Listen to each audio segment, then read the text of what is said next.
Good evening, all. We're about to start. What I'm going to ask that you draw closer. So those that are here with here, let's use the first lines of chairs, and we'll start in about 5 minutes.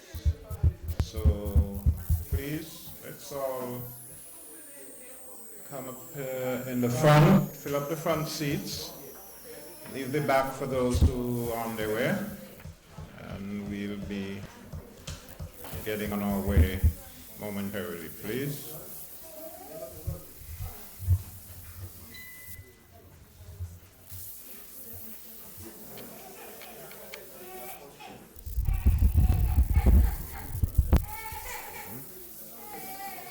Ah.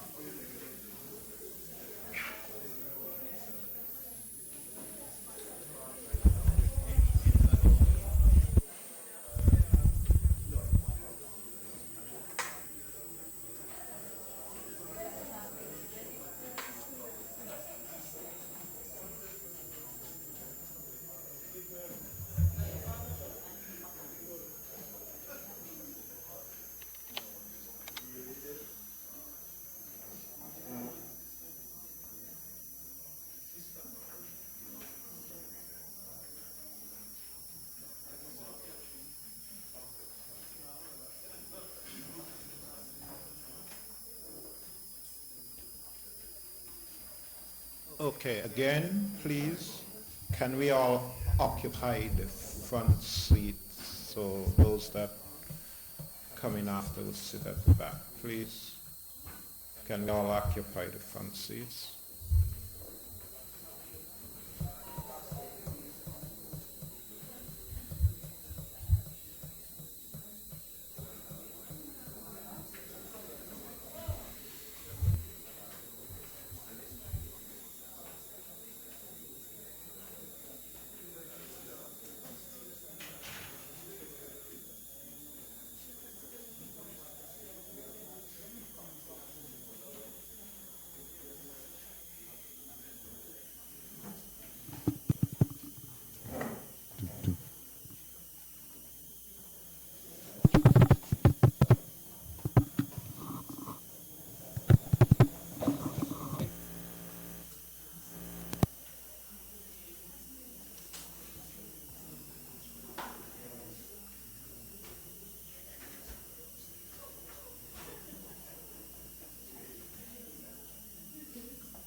Chairperson Nathaniel Isaac Sr. With me, you lovely people, and welcome, and also visiting guests from the St. Kitts Nevis Labour Party. Again, welcome. We'll be going live on ZBVI at 8 o'clock. We are on, you can log on to SKN and you'll have us there. Again, welcome.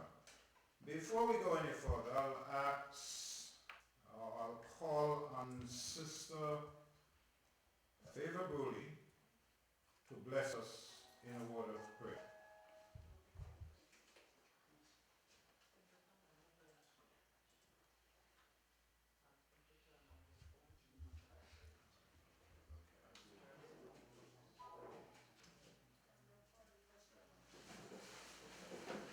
You all stand, please. Father, we praise you. Lord, lift up your name. Oh, dear God, there is none like you in the heaven, none like you on the earth. Mighty God, we thank you for health and for strength. Father, we thank you, Lord, for traveling mercies for these men. Mighty God, we bring our great leader before you. Wherever he is tonight, mighty God, we ask that you cover him in your precious blood. Oh, dear Jesus, we pray for the health of these men and the woman who is with the party. Oh, Jesus, we come before you, dear Lord, because we realize this is a battle, and we cannot fight it on our own. We cannot fight it without you, dear Jesus. The battle, it belongs to you, but victory belongs to us in the name of Jesus Christ of Nazareth. We come against every evil altar in the name of Jesus Christ. We destroy it right now. Father, we call on the fire of the Holy Spirit to come down and destroy all those who are getting themselves involved with false God. But Father, tonight we cry out to you, for there is none like you, O God. And Father, you said we must call and you're going to answer. Father, we ask, dear God, that your people, the scales, oh dear God, the scales will fall from their eyes. And Father, they will see that what is happening.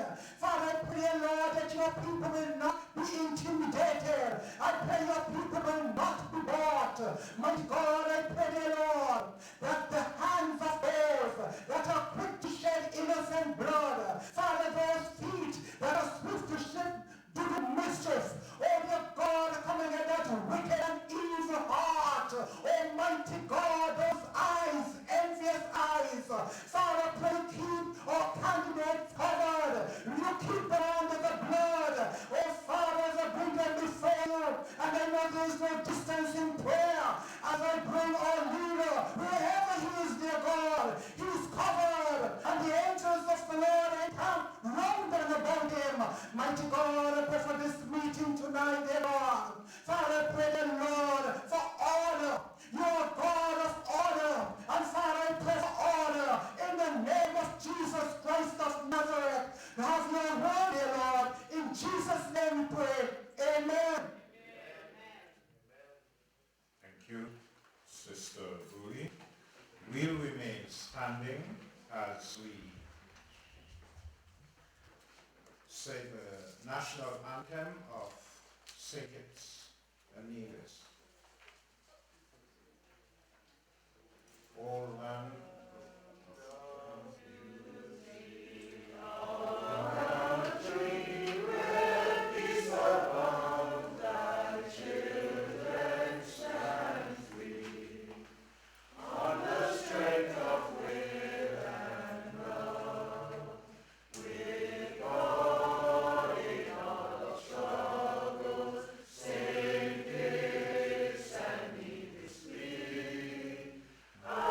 Amen.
Welcome to Town Hall meeting. All of us that are living here in the BVI, we can say in the affirmative, God's been good to us. Is that okay? Good. We are aware that we have lost a political giant in the BVI who also, I would say, was dear to us. We think it's important to honor him. I'm going to ask in a while that we stand in a moment of silence in showing respect to the late, great Ralph T. O'Neill. I think it's fair to say that as citizen of St. Kitts Nevis, he is part of our history. He was schooled in St. Kitts, at the St. Kitts Grammar School. He was around class, like he was schooled with people like the late, great Sir Lee Elmore. He was a scholar, like Dr. Kennedy Simmons. He ranked with people like, Dr. Simmons, Sir Lee Elmore, I think Fitzroy, Honorable Fitzroy Bryan, and a few others. And to be fair to him, I would say that he had been looking out and remembering his background and look out for Kittitians. So I'm just going to ask that we stand in honor of this great man. Moment silent. Please, let's all stand.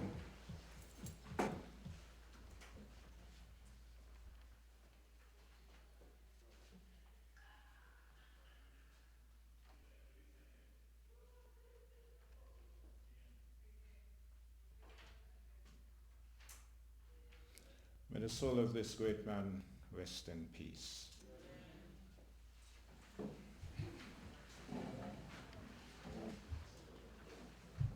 Okay, we're not going to waste any time in this town hall meeting. So what I'm going to do, I'm going to invite Mr. H.E.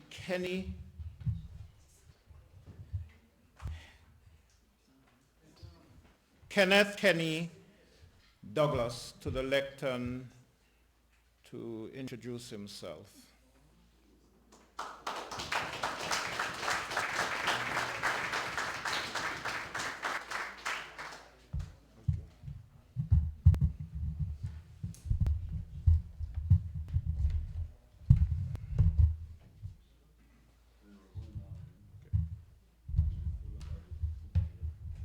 A pleasant good evening all. It is a pleasure to be here in Tortola BVI this evening. Give yourself a round of applause for me, please.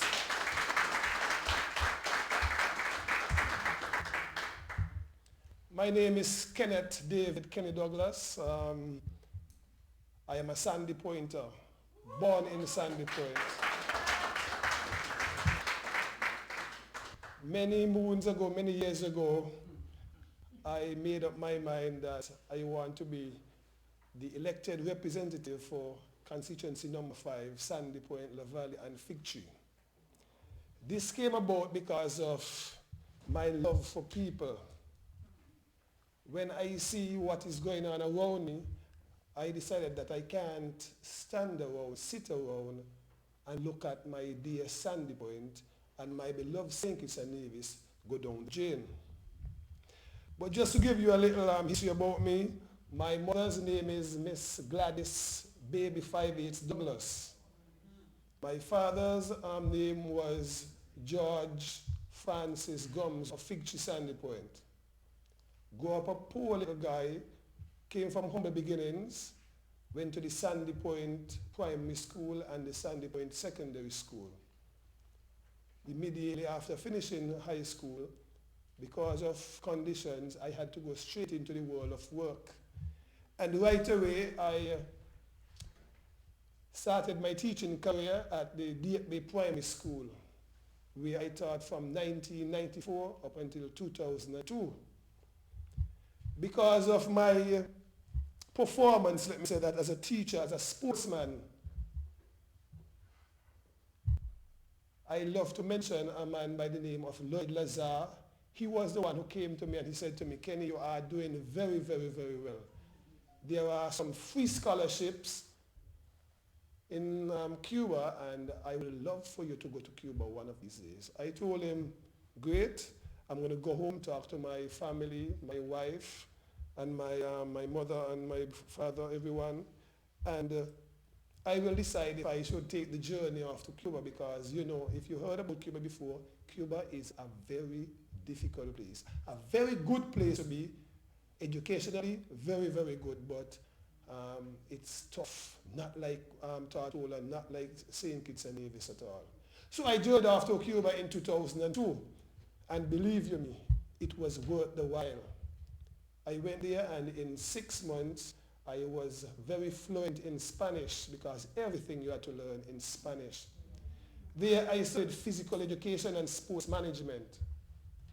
In 2007, I graduated from the physical education and sports school in Havana, Cuba, and then journeyed back to St. Kitts to continue my work. Getting back to St. Kitts, I was asked to teach at the Washington Archibald High School.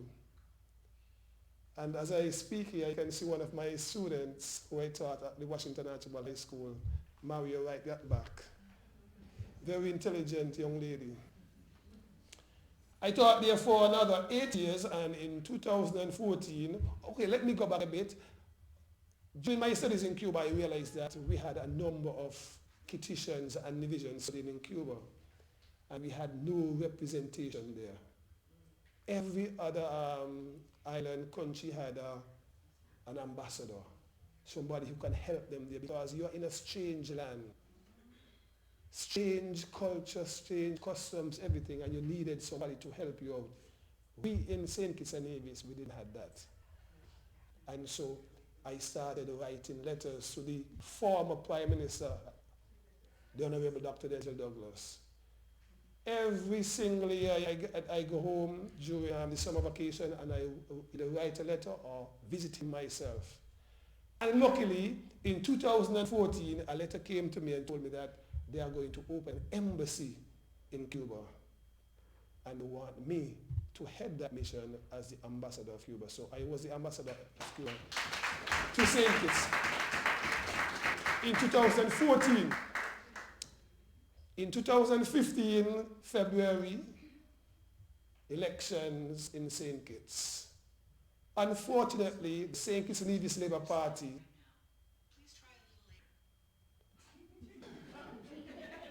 Unfortunately, the St. Kitts and Nevis Labour Party lost the elections. And one day after the elections, I was given a letter and asked not to go back to the embassy.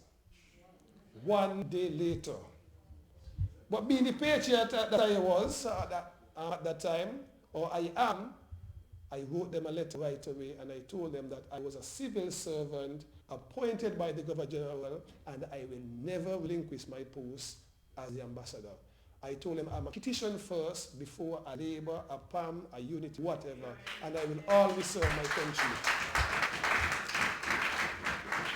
Having done that, he told me to go right ahead. We are going to allow you to continue until we are ready for you. I was there 6 months after. When the final letter came, they asked me to help out the lady that was sent to replace me, and I did just that. She's a wonderful lady. She's a wonderful lady. She knows about the embassy. As a matter of fact, she helped me to set up the embassy. Very good lady. So I helped her out, and then I was back home to St. Kitts. And right away, I was asked to teach again at the Sandy Point High School. That's where I was born. I want to say to you that it was an injustice My lawyers called me and asked me, and they told me that, Kenny, you have a big case against the government. But I told them, no, I don't want a case. I am going to the Sandy Point High School, and I am going to serve as I always did. And I went there, and I served for another 3 years. The 3 years that I taught at Sandy Point was a very good 3 years. Because if you know me, and I'm seeing a lot of my friends here, I don't know if they want me to call their name on the microphone, but Junior Heiliger is right there, and Ansel Richardson is right there also. And they know me, a big sports fan in Sandy Point, always engaged in meaningful activities in the Sandy Point area. And so what I did, I was always a happy person. And I went and I taught the people of Sandy Point High School, and we built a very good relationship. And when the applications were open for the persons who wanted to run for election, because the St. Kitts Labour Party decided that they're going to do something different now. If you want to run for the St. Kitts Labour Party, no one will handpick you anymore. You will have to apply, and you will go through a very vigorous process. And so myself and some others, we went through a vigorous process, and I came out as the candidate for constituency number 5. I want you to know that in St. Kitts and Nevis, at this present moment, it is not very easy. Things are not very easy. And you, the nationals here in the BVI, you need to know what is exactly going on. You must know the truth, the real truth. Because we have a government, they are saying one thing, and we the people of St. Kitts and Nevis, we are experiencing a whole different thing. So you must know the real truth. Let me go back, and I just want to talk about the meeting that we had in Miami and New York just a week ago. It was a splendid meeting. The people of St. Kitts and Nevis, they came out and they really showed their support behind the St. Kitts and Nevis Labour Party, and we are grateful for that. We are grateful to all of the persons in Miami and New York who came out and supported us. And I am also grateful to see a bumper crowd right here in BVI also. Thank you very much for your support. Let's go into the meat of the matter. Our supporters in the diaspora are ready like Freddy to come home and change the change. They are ready and ready to come home and vote in the next general elections. You see, as I said before, 4.5 years ago, 4.5 years ago, the Team Unity Party, they came and they asked people, give us a chance. The Labour Party was there for 20 years. We need a chance. And the truth is that the people of St. Kitts and Nevis, they gave them a real chance. They had a real chance to show the people that they are very good for the people of St. Kitts and Nevis. Fast forward to now, what we are seeing right now is 4.5 years of rampant corruption, nepotism, squandermania, victimization, neglect, incompetence. That is exactly what we are getting from this present government under the lead of Timothy Harris. The issue of nepotism was one of the recurring concerns that the people, the nationals in New York and Miami had. They are very, very concerned about just 5 years. The Harris-led government just had 4.5 to 5 years, and right now, his family are at the top level of every institution in St. Kitts and Nevis. They take over St. Kitts. They actually are involved in over $10 billion worth of assets in our domestic financial institutions, such as the Social Security, National Bank, Development Bank. Anywhere you turn in St. Kitts and Nevis, you must meet up on a Harris. Whether it is a good institution, bad institution, you must meet up on a Harris. So the Harris family, they can actually stand or sit in their living room one Sunday afternoon without the ministers of government, without the cabinet, and discuss all information, everything about St. Kitts and Nevis. this team unity government, what you are seeing right now with them are scandal after scandal. I am sure that you are taking all the information that is going on right there. Scandals such as the London Verdi Bible scandal. You heard about that? Where ministers going up there asking for shoes and watch. You heard about the PLP campaign misappropriation scandal, where $10 million just gone, boof, just like that, and they can't find it. They talk about freedom of information, but we can't know what is really going on in St. Kitts and Nevis. You heard about you heard about the stem cell research, problems upon problems. You heard about the PAP that they have right now. You heard about the roofing program, scandal after scandal. There are so many persons, and I want to talk about just in Sandy Point because there are so many persons. There are old people who are living all by themselves. And up until now, they can't get their roof fixed. And I want to say to you that the Team Unity government, they were given $200 million to fix the roofs of all of the persons who wanted that. 200 million US. As far as I know, up until now, they have used 22 million US out of that 200 million US. If you can do the maths, 176 million US, we are wondering, where is it? No accountability, nothing at all. We don't know what is going on. So we are very, very, very concerned about what is really going on. So all of these scandals are really embarrassing our people. We are very embarrassed right on the world stage today.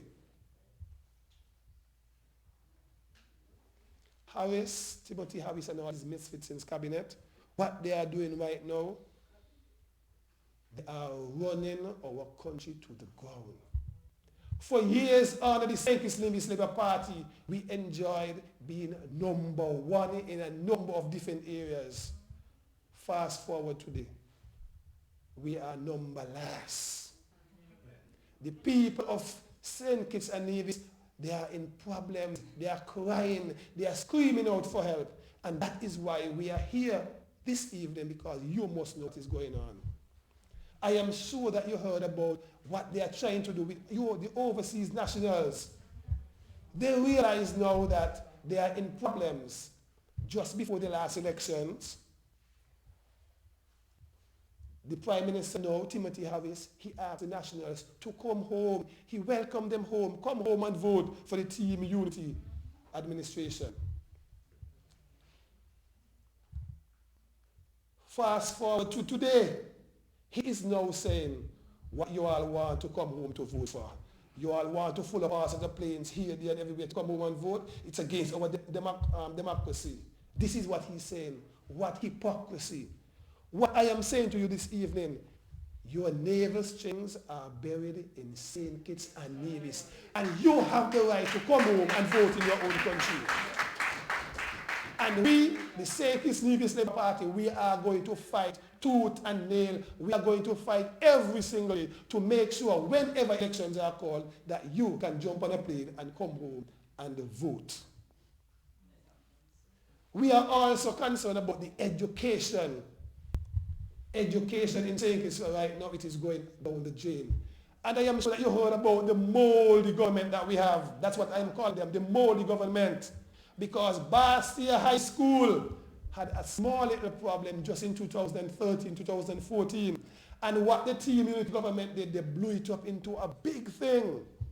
And you want me to tell you this evening that they called for wolf, and wolf came. Because in almost all of our primary schools and secondary schools, mold are running rampant right now. Mold are all up and down the place. Just today we were walking up and down in Tortola, and we see, what's the name of the gut mold. Gut mold, and there's a very good company down here who are dealing with the mold very, very good. We are recommending that those people go to St. Kitts right now because there is so much now.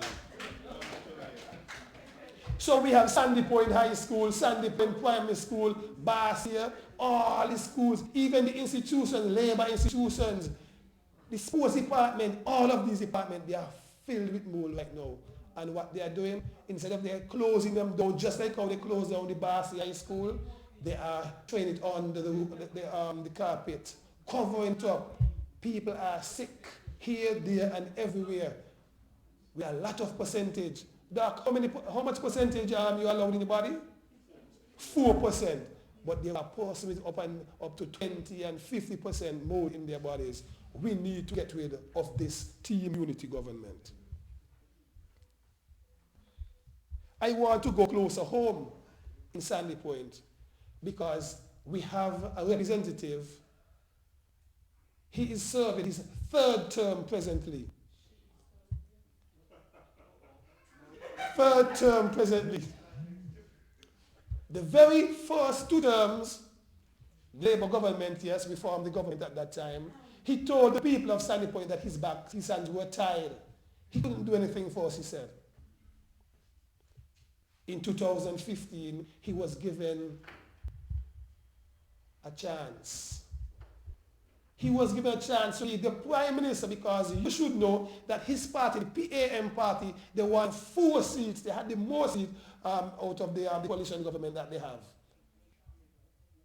The Governor General called him and told him that I am ready to swear you in as the Prime Minister of St. Kitts and Nevis.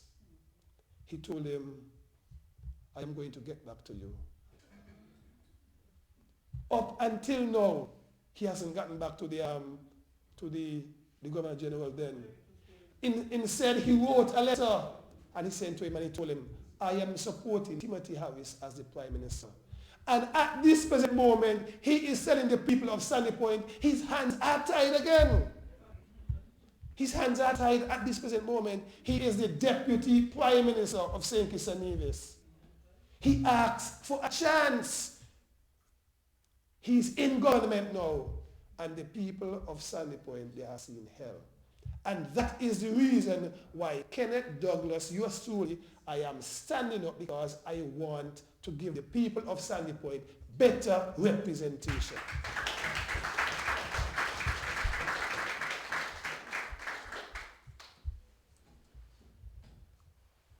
Tonight, I want to take this opportunity to outline our next-gen SKN plans for education and youth empowerment. Under the next-gen SKN Labour Administration, our young people will be our priority number 1. We will take care of our young people because our young people under the age of 25, they make up 65% of our population. So if you look at that, the future of St. Kitts and Nevis is in the hands of our youth. And so we have to take care of them. We need to be able to give them the tools that will make them masters of their own destiny. All of our young people, what they are searching for is just a single opportunity, just a start. Just a start is what they need. And we, the next-gen SKN team of the St. Kitts and Nevis Labour Party, we are going to give the young people of St. Kitts and Nevis a fresh start. We are going to give them the opportunity that they need. On the next-gen SKN Labour Party, we will bring back many of our programs. And I'm sure that you heard about the one-to-one laptop programs that the same Sean Richards, the man for Sandy Point, he is the Minister of Education. And what he did, he stopped the one-to-one laptop program. But he's still telling the people of the schools that very, very soon that all the exams will be written exclusively on the internet.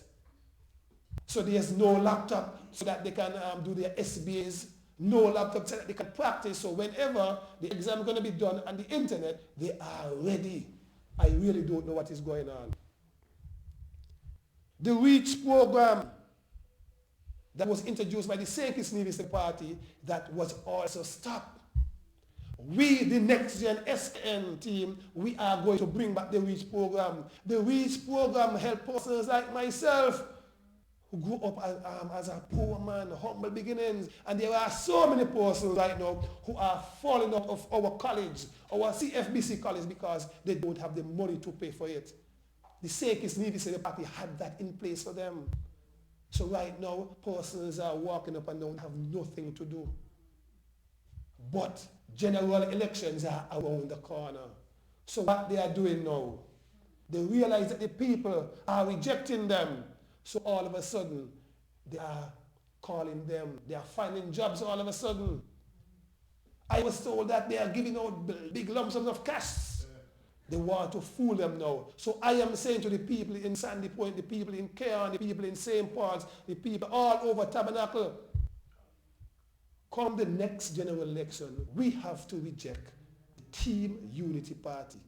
We have to bring back St. Kitts and Nevis where it was to number 1. I want to go all the way down in Sandy Point. Again, because Sandy Pointers, we have nothing.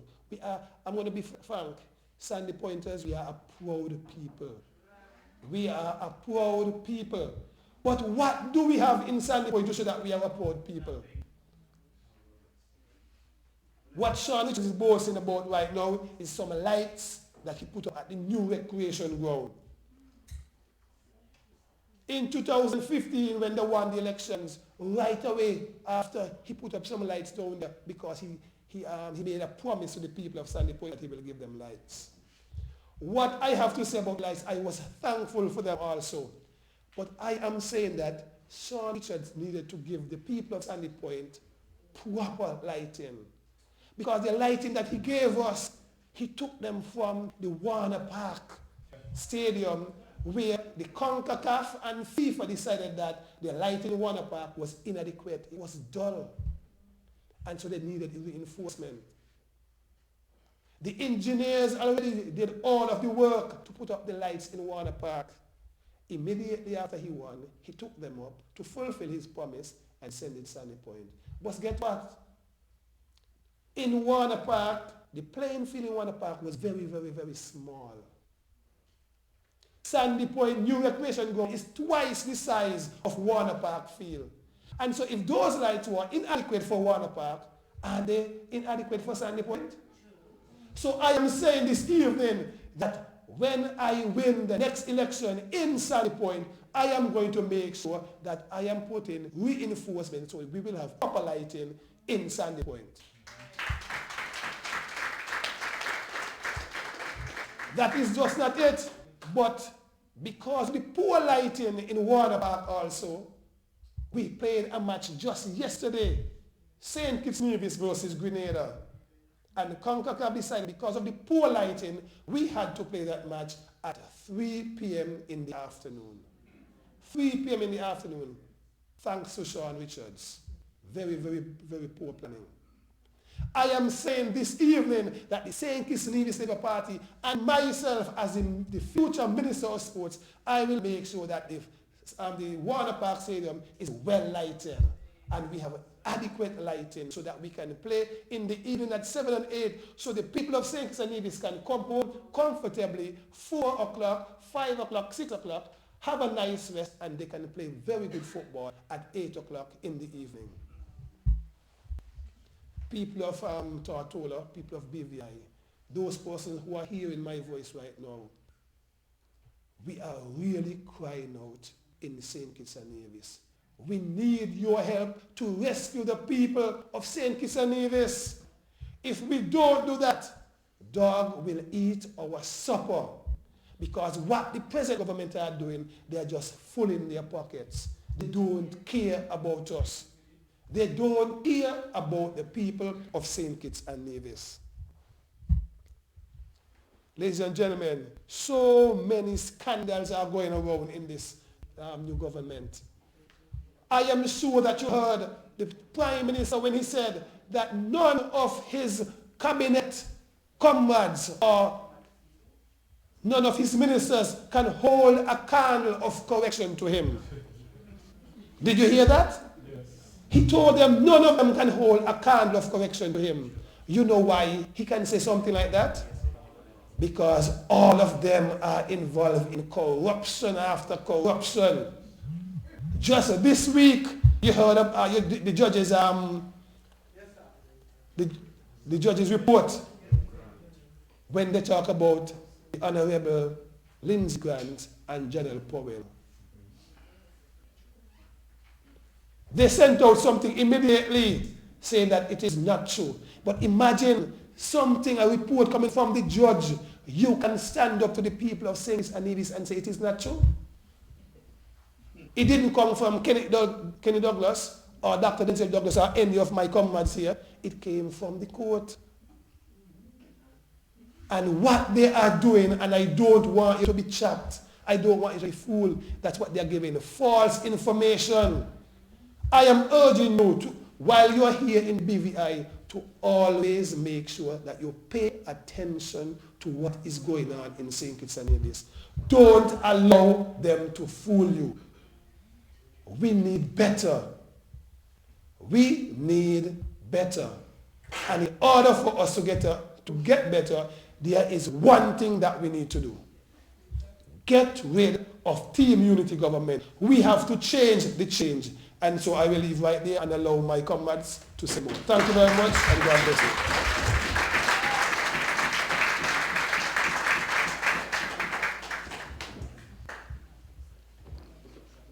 We are here live at the town hall meeting at Mario's by the Sea. We want to thank Mr. Douglas, Kenny Douglas, for his presentation. Next up, and we are going to just allow them to introduce themselves because we have to mix and mingle and allow you time to ask questions.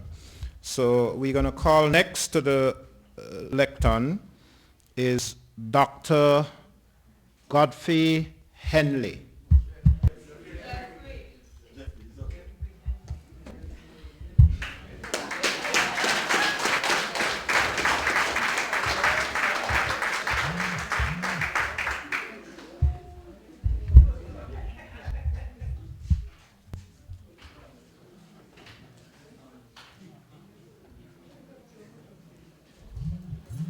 Thank you very much, Comrade Isaac. Ladies and gentlemen, a very pleasant good evening. I am Jeffrey Hanley, the son of the late Gertrude Lewis, the 16th child, and the son of my hero, my father, Ivan Hanley, living in New York. It is such a pleasure for me to be here, and especially to have my older sister by my father's side here with me this evening, supporting her baby brother.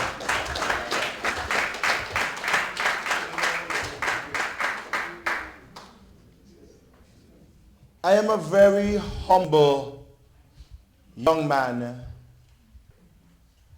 Sometimes we say poor, but as a child of God, I don't claim that. But I am a very humble young man who know what it's like to struggle and also what it's like to gain that strength to the faith in God to overcome any obstacles that might come your way. I served the St. Kitts Nevis government for 28 years before my retirement, May 1st of 2018. Quite a young man. But I served as a teacher. I went into youth development and became the first director of youth in St. Kitts and Nevis. I also was the manager of the PEP program. And in recent time, after the change of the government, I was transferred to be a principal in a primary school. And when they thought they were giving me lines, I turn those limes into a tropical Caribbean punch that the other schools in the region are leaning towards the Bronte Welch Primary School. In a mere 2 years, I transformed that institution, and as a result, education on a whole. Not being boastful, but it's all a part of God's divine plan. The first primary school in the region that they can boast that all of the classrooms are outfitted with security cameras, whiteboards, internet, school gyms, you name it, it was down there. The school arcade. I have been serving my community, and I'm happy to see my fellow Newtowners here with me this evening. Good evening, comrades. And they hail from the heart of Newtown. And Park Range, right, okay. And oh yes, Park Range. All of East Bastia. And those who really know me would know that I have been a very honest young man all of my life. Well involved in my community, in community service. I have a passion for young people, and I have, and I repeat, I probably have a double passion for our elderly, because I believe that they would have laid a foundation, and too often they are neglected by their very own children. And I have been for years, and this is not just now because I'm entering politics. For years I have been visiting the elderly in my community. Matter of fact, built a home for one of them, went around and built all the materials, and we constructed it in one day. People would see me taking them to the doctor. No matter how people perceive them or think they were smelling, it did not bother me. I come from the stock. We are taking out the pail of an elderly is an adorable experience. It was just Saturday while we were in Miami. One of my elderly, she celebrated 94 years. And I called her from Miami. And oh boy, you should have heard that voice. And when an old person can tell you, God bless you, God bless you, that is more than money. And she said to me on Saturday, Jeffrey, I love you. I love you. I love you. And all I am praying for is that God allow me to live to see the election, because you must go in government.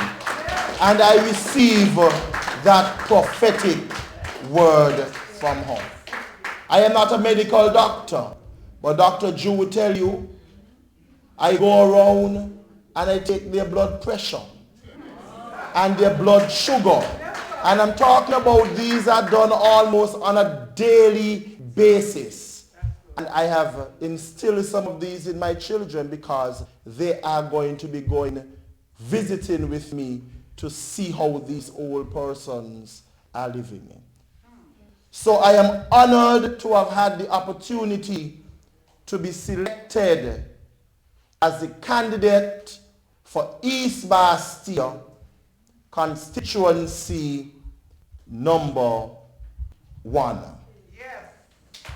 I can tell you from the reception that I would have received here in Tortola already, I know that I am at home. And with the smiles on your face, I know that you are proud to see 4 handsome young men representing your party and your country. And of course, I am honored to be with my colleagues.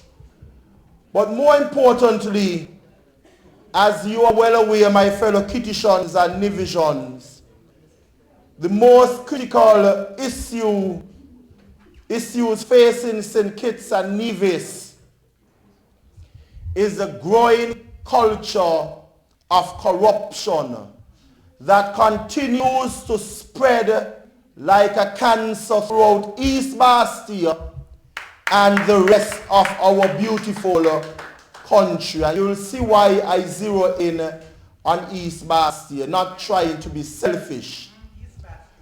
But according to Transparency International, and as I told you earlier, I am a teacher, so you follow me while I bring over a point and you'll see exactly what I'm saying without calling a name. Political corruption is a manipulation of policies, institutions, and rules of procedure in the allocation of resources and financing by political decision makers who abuse their position to sustain their power, status, and wealth. Wealth meaning come rich. Transparency International goes on to say, and I quote, "On the political front, corruption is a major obstacle to democracy and the rule of law. In a democratic system, offices and institutions lose their legitimacy when they are misused for private advantage."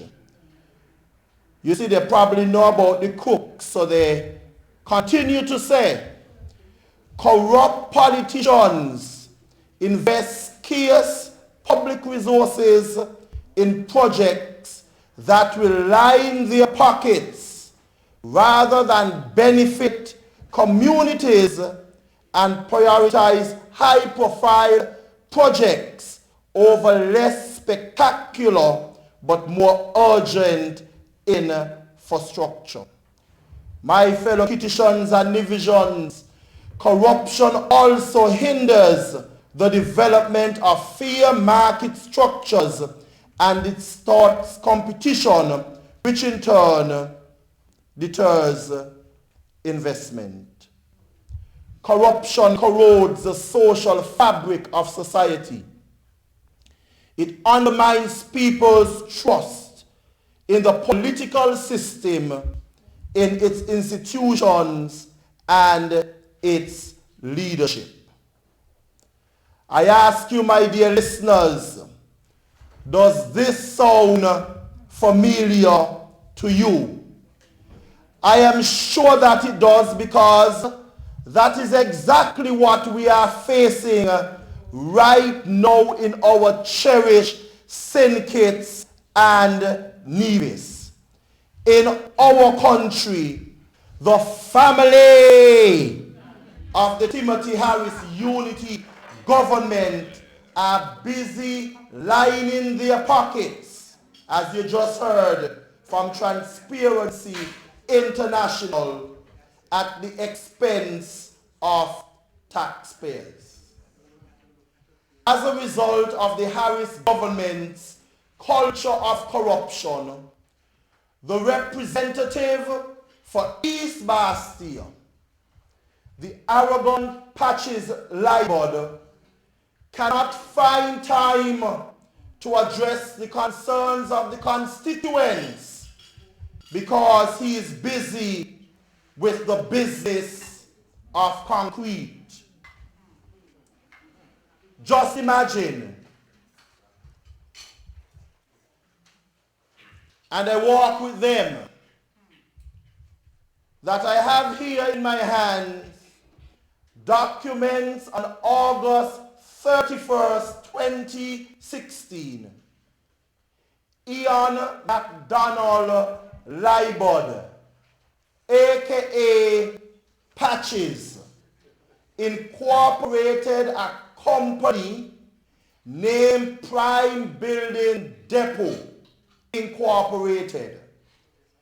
The company was formed to engage in the business of shipping and distribution of building materials before the government finalized the contracts for the new cruise pier in Bastia.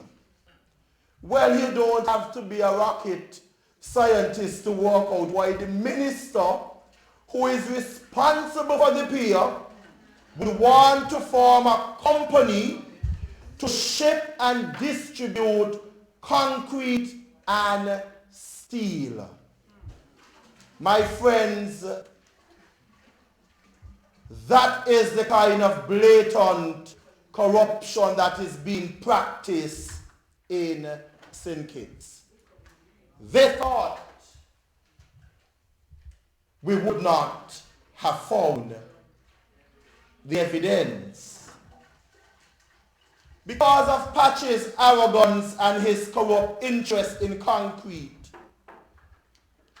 he has no time to repair the roads in East Bastia that are full of potholes.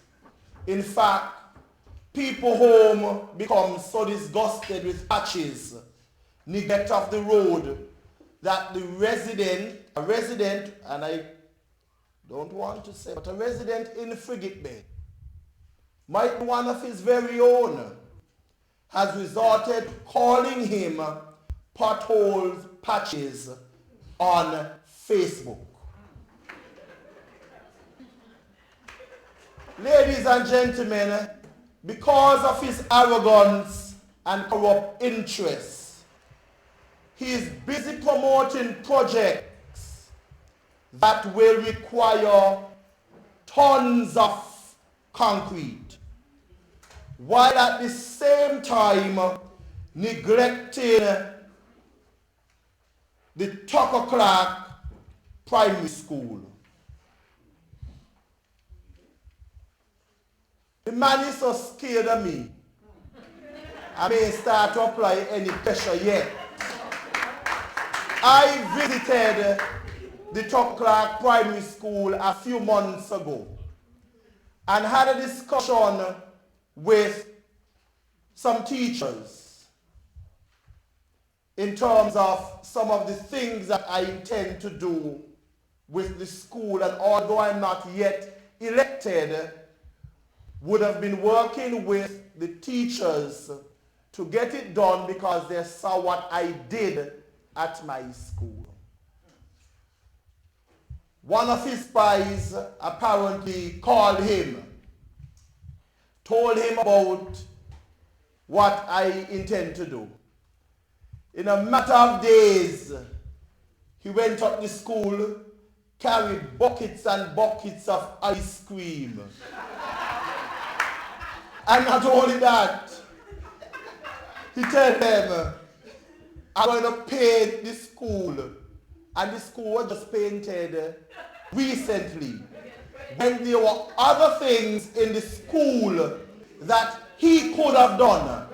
The same way I left my school and all of the teachers had computers on their desk, he could have donated computers to his school. But all he's interested in is the concrete business. He has no time, my fellow nationals, to address the unemployment situation in the constituency. Even on our way to Tortola, I was approached by someone on the airport pleading to me to try to assist her in getting a job. A qualified young lady. And is experiencing some hardship in getting a job. And of course, she indicated to me that she would have gone to him. And she's not the first one who reported what she reported to me. But you have a representative in front of you who is saved, sanctified, Amen. Holy Ghost filled, and fire baptized, and have no intention in exploiting our women for a job or a house. Ladies, don't sell yourself so low. You are beautifully and wonderfully made. God will make a way for you. But all he is interested in is trying to sell more concrete. The housing crisis in East Bastia, he has no time for that. Unless you're going to accept an invitation and very bold self, but has no plan for the constituency as it relates to housing. 5 houses built in 5 years and struggling now because, as I said in a previous presentation, the government home is a make-up government. They're working for the Vogue magazine. So everything must be a show. They must put on the MAC makeup. They must put on the eyeliner. So right now they're trying to see if they could give out some homes for December, and they know they can't. But I say to you, my fellow comrades and Kittitians and Divisions, sometimes it's very heartbreaking when I hear the stories that mothers will have to endure because of these crises. And of course, our young men, because yesterday I was on the block, and the young men, they too have their concerns with regard to housing. And I was able to let them know right there and then that there is a plan in store for them. And after today, after meeting with one of my scouts, my good brother, buddy, Dr. Joe classmate, and saw the work that he is doing in Tortola. And now I have Miss Libody here, who is in East Bastia. We are going to transform that constituency, East Bastia, and make sure that it becomes number 1 in just about everything. Yeah.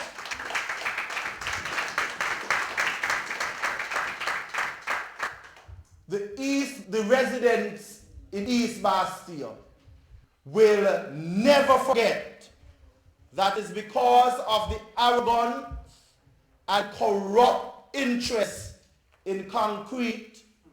Patches Libody is promoting the building of a new Bastia High School on our Bastia water aquifer.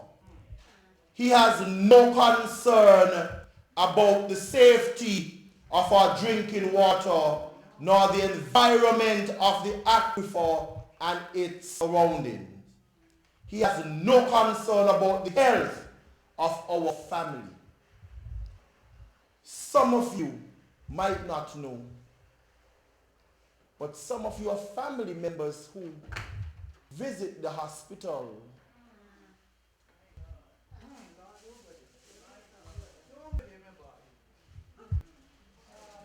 they have to send out of the hospital to buy medicine. We cannot continue allowing this to happen. We must make sure that we invest more in our health system. And my comrade Dr. Joe will hit it home this evening. With all that I just shared, my comrades, isn't that what Transparency International says about consequences of corruption? My dear petitions and divisions,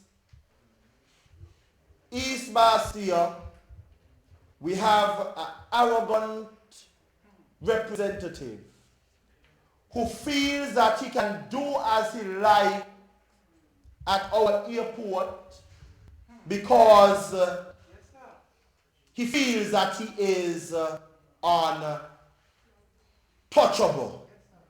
But giants do fall.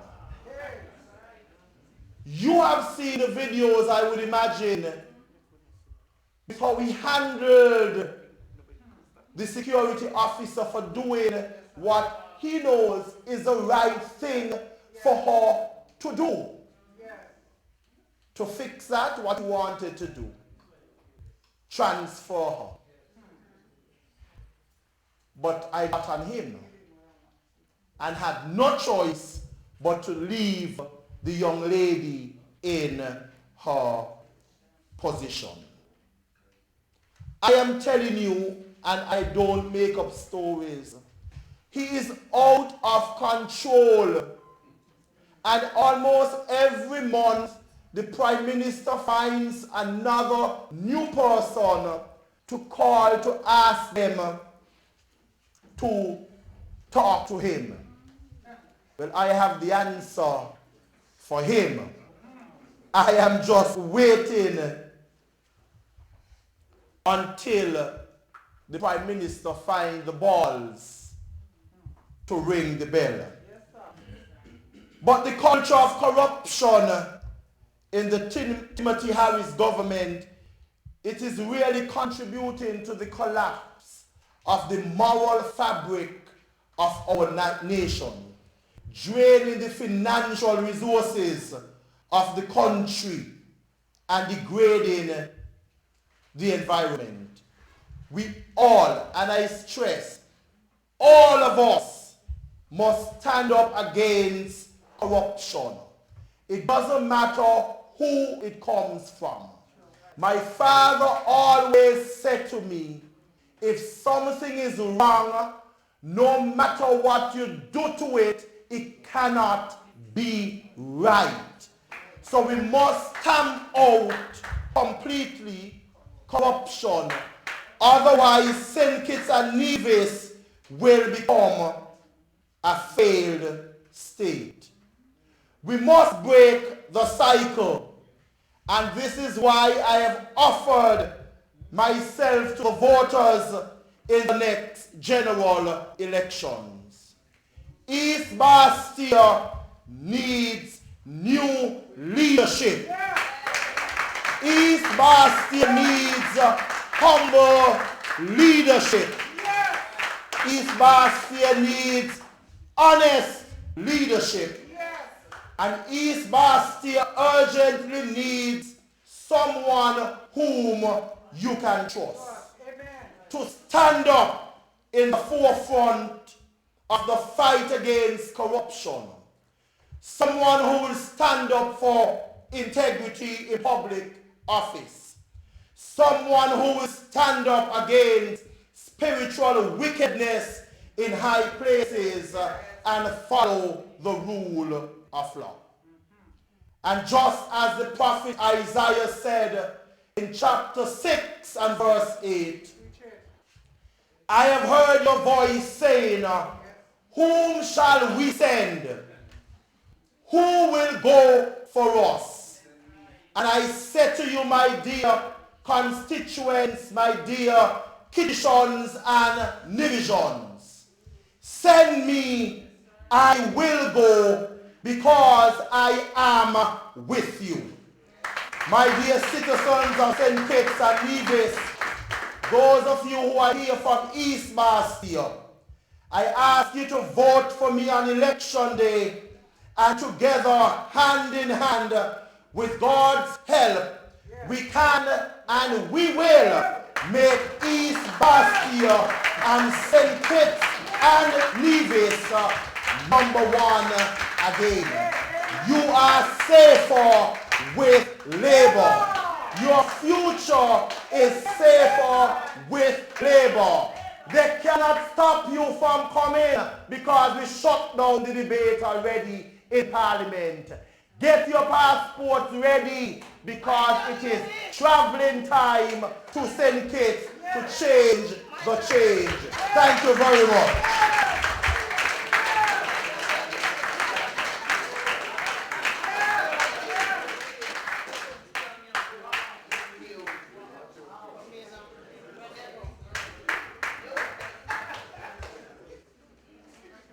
We're back here live at the town hall meeting, and thanks to Dr. Comrade Henley for such dynamic presentation.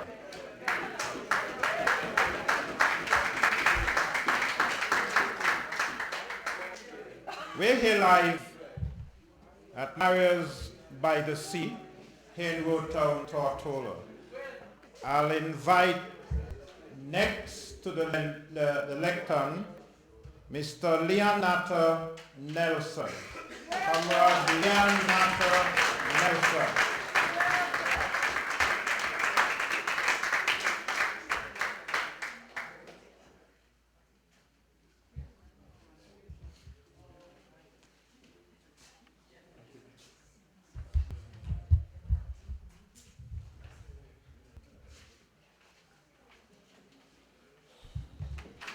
BVI, Tortola, good evening.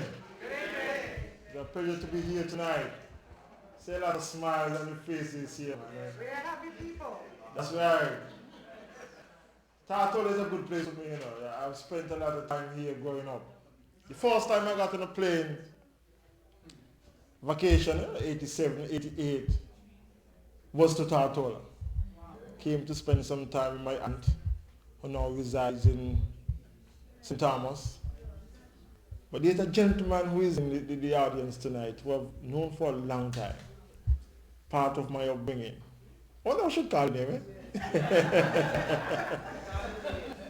My good friend Waza from Phillips Village.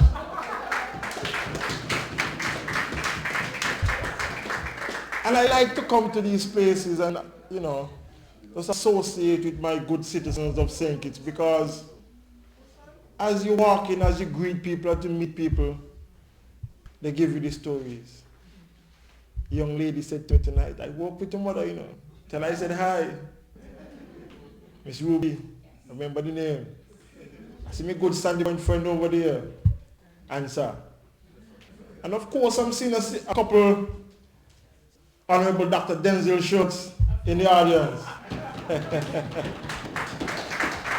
Good night, BVI. I want to say a pleasant good night to all our citizens listening on whatever radio stations they are. Right? Those who are viewing live on Facebook. A special good evening to my constituency in Constituency 7, back home in St. Kitts. And again, a very warm and pleasant good evening to you, the people of BVI. You know, we had a good flight in, and when we got here, I saw a sign on the airport that said Terrence. So I look at the Terrence, look like a unit. So we got a little excited. I said, Terence, no, it's not you. You have to wait a little time for Dr. Joe to be on something. But trust me, Dr. Joe's name will be on something very soon. But my fellow citizens, we are here with you tonight, as we have done in Miami, in New York, in UK, in London, in Canada. We have come here to share with you, to chat with you, to greet with you, and consult with you. That is an important part of it, to consult with you, because you are citizens of St. Kitts and Nevis, about the affairs of St. Kitts and Nevis. So before you is 4 young politicians who represent the St. Kitts and Nevis Labour Party. But not just 4 young politicians. We are 4 of 8. But as Jeffrey said, when we went to the food fair today, Mana is 4 handsome young politicians. I feel good, you know. But we are 4 of 8. You have met Ambassador Kenny, Dr. Jeffrey Hanley, soon to meet the chairman of the party, Dr. Terence Joe. Tomorrow when we go to St. Thomas, we'll be joined by His Excellency Steve Rensford. At home is Honorable Marcella. I know she is listening, I know she is watching. And also at home is Honorable Canris Maynard from number 3. I know he is listening and watching as well. And the common leader who had to journey out of St. Kitts very recently, who texted us tonight before we came to you guys. That is the full team, but 4 of us are here today. 4 handsome young men. Usually when they introduce men issues, they would say, Leon winning nothing. But we'll come to that at the end of it. Right. So, we continue to fight for the democracy of the people of St. Kitts and Nevis. We continue to fight for the economic development for the people of St. Kitts and Nevis. More importantly as well, we continue to fight for the health and strength of the people of St. Kitts and Nevis. We continue to fight because we want to bring an end to corruption. Now, my good colleague Jeffrey, he gave you a long definition of corruption. Let me tell you something, see? In St. Kitts, the definition for corruption is short. 2 words. Timothy Harris. That's it. That's corruption in St. Kitts. We continue to fight against nepotism in St. Kitts and Nevis.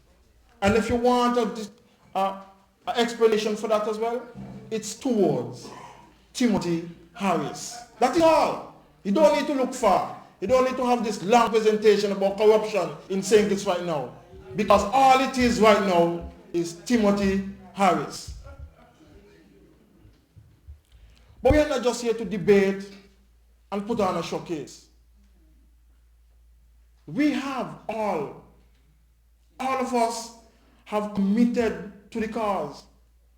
And so by demonstrating our commitment, we signed a code of ethics to consummate our commitment to good governance. Yes.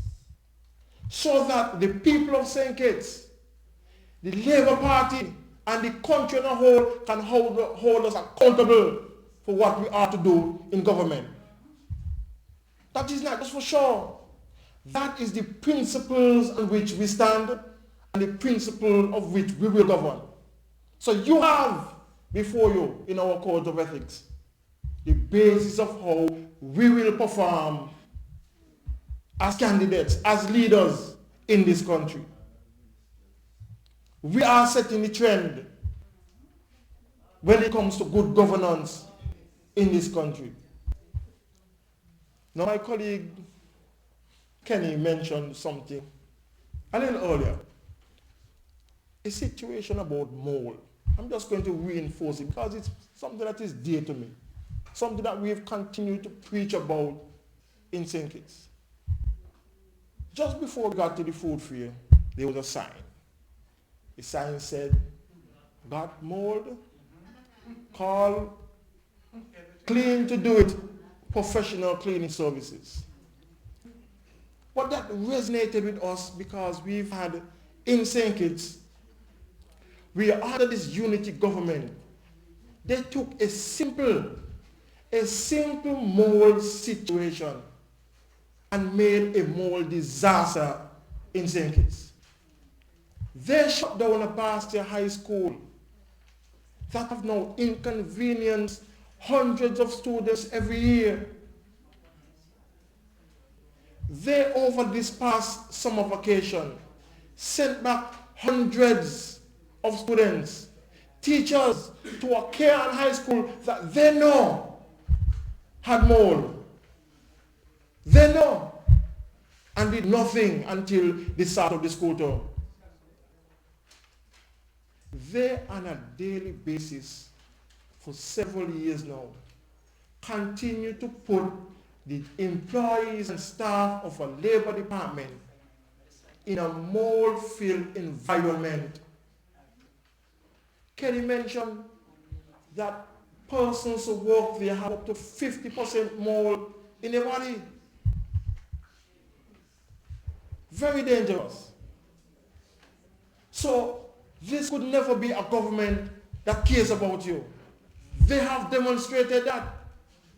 They have demonstrated that they do not care about health in St. Kitts. As mentioned, look at the state of JNF today. Comrade Jeff forgot to mention that week by week sometimes we journey to the JNF. Surgical ward, medical ward. And we have to look, even when we go to visit the patients, we have to look those nurses in the eyes. Tired, can't get lunch, can't get a break, don't know if they're going to reach home at the end of the shift because there isn't enough nurses. The state of our health is in jeopardy. Not just the health at JNF, but the health of the working conditions of our people. But you guys have the solution down here. Clean to do it, professional services. Well, let us the people, let us the people, let them come and clean Timothy one time.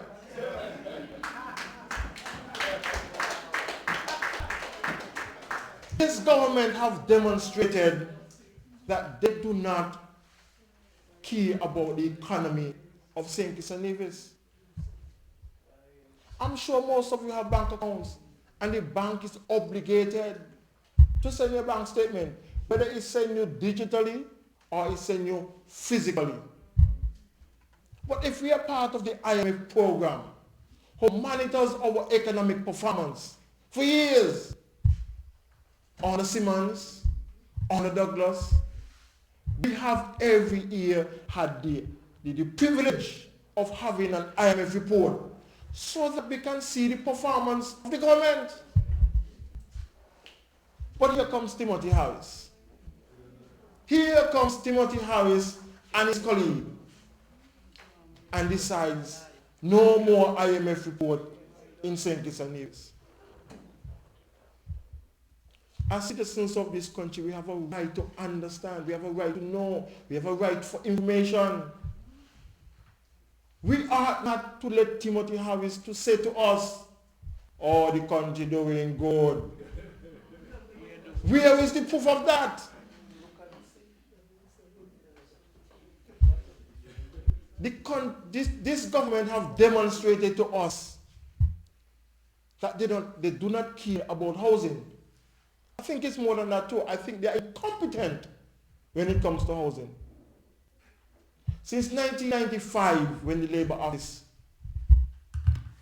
Party took office, the least house that have been built in St. Kitts is the last 4 years. Under the Labour administration, we built up to 1,000 houses per term. And under this government, you can't build 200 houses up to yet. Just last time before I came here, I went down to Manchester and I see some plastic houses. Let me give you a further understanding of this housing situation. In Molyneux where I live, in 5 years, they built 5 houses. 5. In Molyneux where I live. For those 5 houses, they received 123 applications. So take away 5, we leave with 118. The government have yet to build any more houses to satisfy 118 applications. But let's go a little further. Let's do a little more analysis. Because Timothy is a doctor of finance, you know. But let's look into the number a little bit. Of that 118 that is left,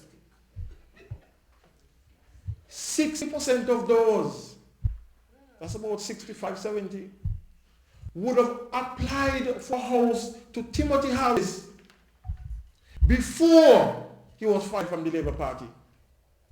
So you're talking about 2000, 2004, 2010. They would have applied before.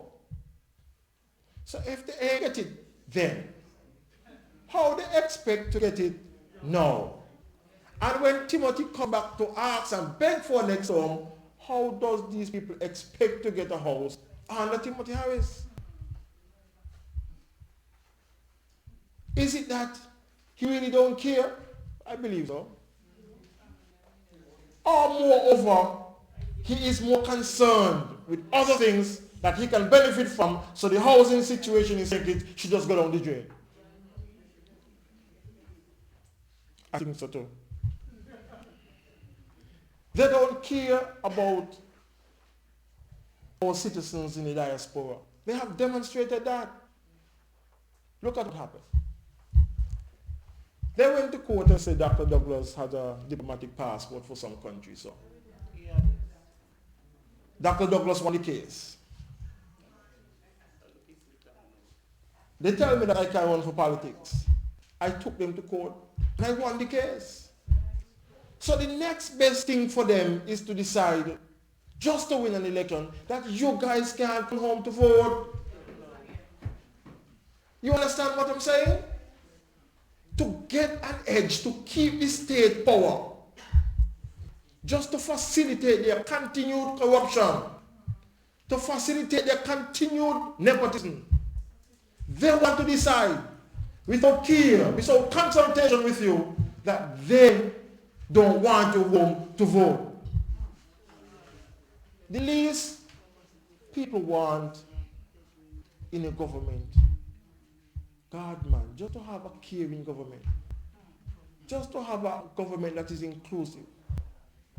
Not just a government that would just blatantly, in front of you, disrespect you and tell you, well, we don't want you no more. As Kenny said in 2014, he said, come home. Come home no matter where you are, come home. And in 2019, because Dougie beat him in the court, because I don't beat him in the court, he said, man, too much higher, come home, man.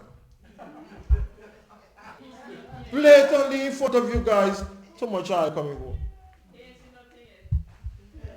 That's right, book your flies, let's go.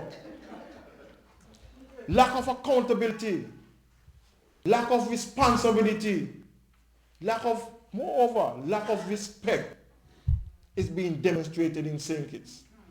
What you are seeing, what you are hearing is corruption. Since 2015, you have heard more cases of corruption than anything else in St. Kitts.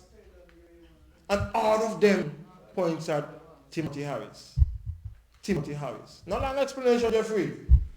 Corruption, Timothy Harris. But there's one particular corruption scandal I want to bring to you and pay attention to it. The Peter Vody scandal. A UK court named our Prime Minister in a bribery scandal.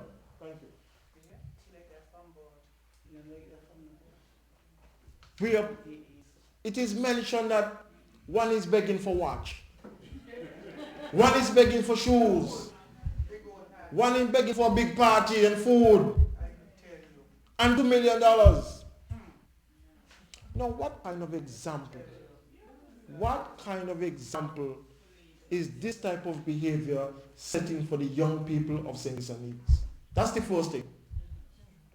The second thing is, he then comes home and organizes a town hall meeting in his community in Tabernacle. And one thing that he would have the audacity to give some sort of explanation to the people of St. Kitts and Nevis. But instead, he said, "I don't know how you talk about," but he said, "Chalala, chalala," disrespectful. The Prime Minister of a country, the first Prime Minister of St. Kitts after independence, Simmons never had his name called in that. Douglas sold for 20 years and never had his name called in that. But here comes Timothy Harris. Here comes Timothy Harris, and all of a sudden, the Prime Minister of St. Kitts' name is in a bribery scandal. And look at it some more. Let's go a little further. Timothy Harris says to his colleagues, not one of them can hold a candle of correction towards him. Now,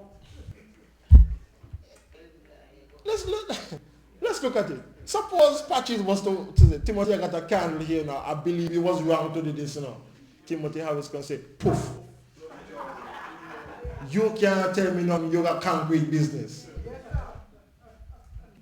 So what is Jonel Powell and Lindsey Graham want to light a candle against Timothy Harris? What are you going to do? Poof. Remember, are you owed the man 400 and something thousand dollars? So, to tell him something about Iran. What are you going to tell him now? Poof. Remember, you can't find $200 million, you know. But you know, me laugh, but you understand the affairs of St. Kitts and Nevis? You understand how this one government have just turned everything upside down? And so, soon enough, you guys will have to make a choice. A choice to come home and remove this sort of behavior from the government. Are you ready to? And so, shortly before I close, let me just point out to you one more thing. Nepotism. Suppose you live in constituency 7, where I am from. From from Atlas down to Bellevue. Now, suppose you want and you applied for a house in the constituency. Then you have to meet up and Timothy Harris's brother, Len Harris. Suppose you want a loan from Development Bank. You still have to put up and Len Harris in the bank. Suppose you have an issue at Social Security, a major issue. You still have to end up dealing with Len Harris at Social Security. If your father or mother or yourself work in the sugarcane industry and you wanted to receive the gratuity payment, you still have to end up dealing with Len Harris. If you have a matter in the court to deal with, you have to deal with his sister, Donna Harris. And before you reach her, you still might have to deal with Janine Harris. And God forbid you get sent to jail, you have to deal with Bull Harris. You understand how Harris is Harris and Harris? But let me tell you something.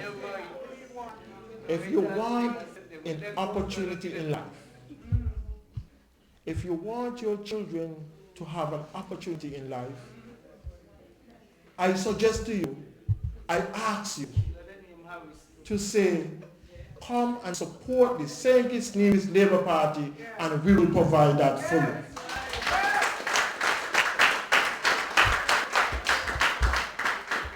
So I say, as I said to the other places that we visit, come home. Doesn't matter how long you've been out, 30 years or 30 days. Come home. Come home for Christmas. Come home. Come home for music festival. Come home to go to church.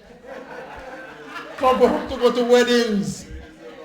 Come home for Easter. Come home with your voting finger and vote for Labour. Because Labour will fight. Labour will fight for the democracy of the people. Labour will fight for the good governance of the people. Labour will fight for health care for the people. Labour will fight to bring opportunities to every young person's household in St. Kitts and Nevis. Labour will fight to develop the constituencies across St. Kitts and Nevis. Our next gen Labour administration will restore public trust. We will restore public trust and good governance once again. We will strengthen the systems of checks and balances. No more going to the houses. We have to move on from that. We will ensure that we have separation of powers. Not everything going to the houses. We will ensure that there is fairness. We will ensure that there is transparency. We will ensure that there is accountability. We will ensure there is representation. We will ensure that our candidates are committed to you as long as we serve the St. Kitts Nevis Labour Party. Ladies and gentlemen, my name is Leon Nathan Nelson. Thank you very much. Let me rephrase that. My name is Leon Winning Nathan Nelson. Thank you, Ike. I am from the wonderful village of Molyneux. I consider myself a humble man. I am the son of a lady who worked in the Brazil factory. I am the son of a cane cutter. I am the stepson of a contractor. There is no one in my constituency, I didn't say in Molyneux, in my constituency, that has committed themselves over the last 16 to 20 years to the development of youths, that had sacrificed his time to help others, use his resources to help others the way that I have in the last 16 years. Not even Timothy Harris. I am committed to the continued development of people. It's not about me. I made a choice. I made a choice to be on this platform. I was asked by the people of the constituency. I was given the opportunity by the St. Kitts Nevis Labour Party. And I will say to you tonight and forever that I am committed, I am disciplined, and I will make you proud as long as you vote for me in the next coming general elections. Thank you and good evening.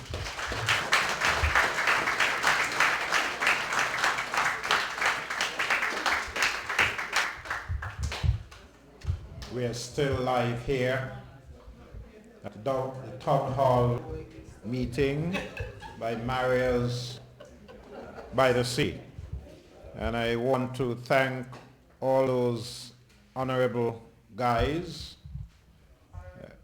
comrade honorable guys. We just heard the charismatic presentation from Comrade Honorable Leon Natter Nelson. I'm not going to say he's going to beat him before he announced who is the king. We're going to leave that there. But he's a winner. Next to the lectern is charismatic leader, our man, Dr. Honorable Terrence Dew.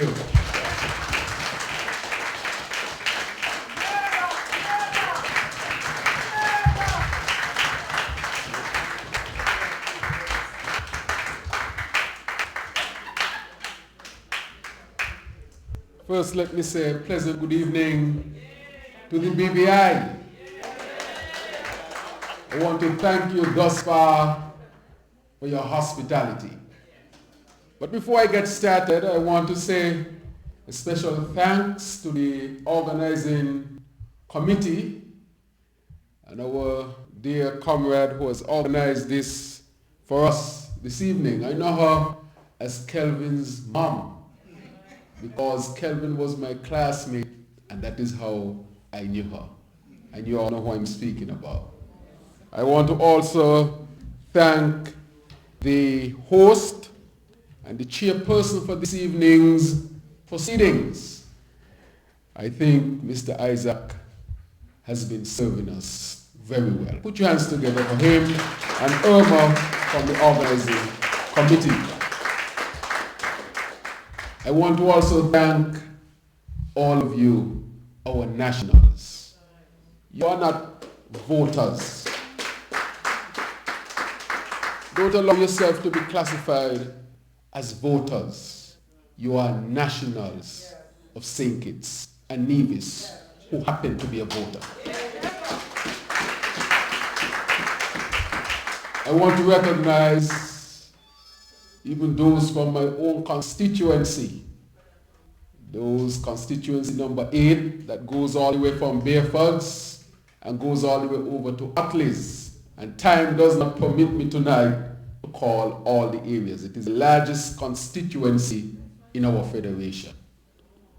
I want to, of course, recognize some of my neighbors from Upper Monkey Hill. I see Gwen and I see Leroy. And tonight I met and I see Mr. Herbert. Oh, he's right here. And I see, yes, my friend here. And I saw a couple others from New Road, Lindsay, who is here, Skelton from Keon, and so forth. And I'm happy to have met a number of you this evening. And if you are from my area and I did not call your name after, I'll make sure that I get to know you. I want to say on the onset that the St. Kitts Nevis Labour Party wants to express condolences to the late Premier, whose name was mentioned earlier. And as was pointed out by the chairperson, he was a stalwart in this country and who contributed a great deal. And so on behalf of the leadership of the St. Kitts Nevis Labour Party, we want to express our sincere condolences to the family of Mr. Ralph O'Neill. We have already done a minute of silence. I also want to express to the government and leadership of this country that the St. Kitts Nevis Labour Party, when we were in government, had a close relationship, and we look forward to continuing a very close relationship when we take office after the next general elections.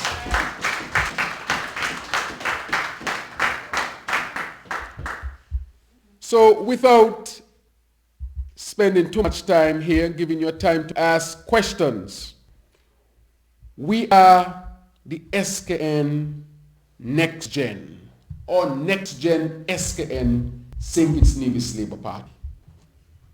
But what does this mean?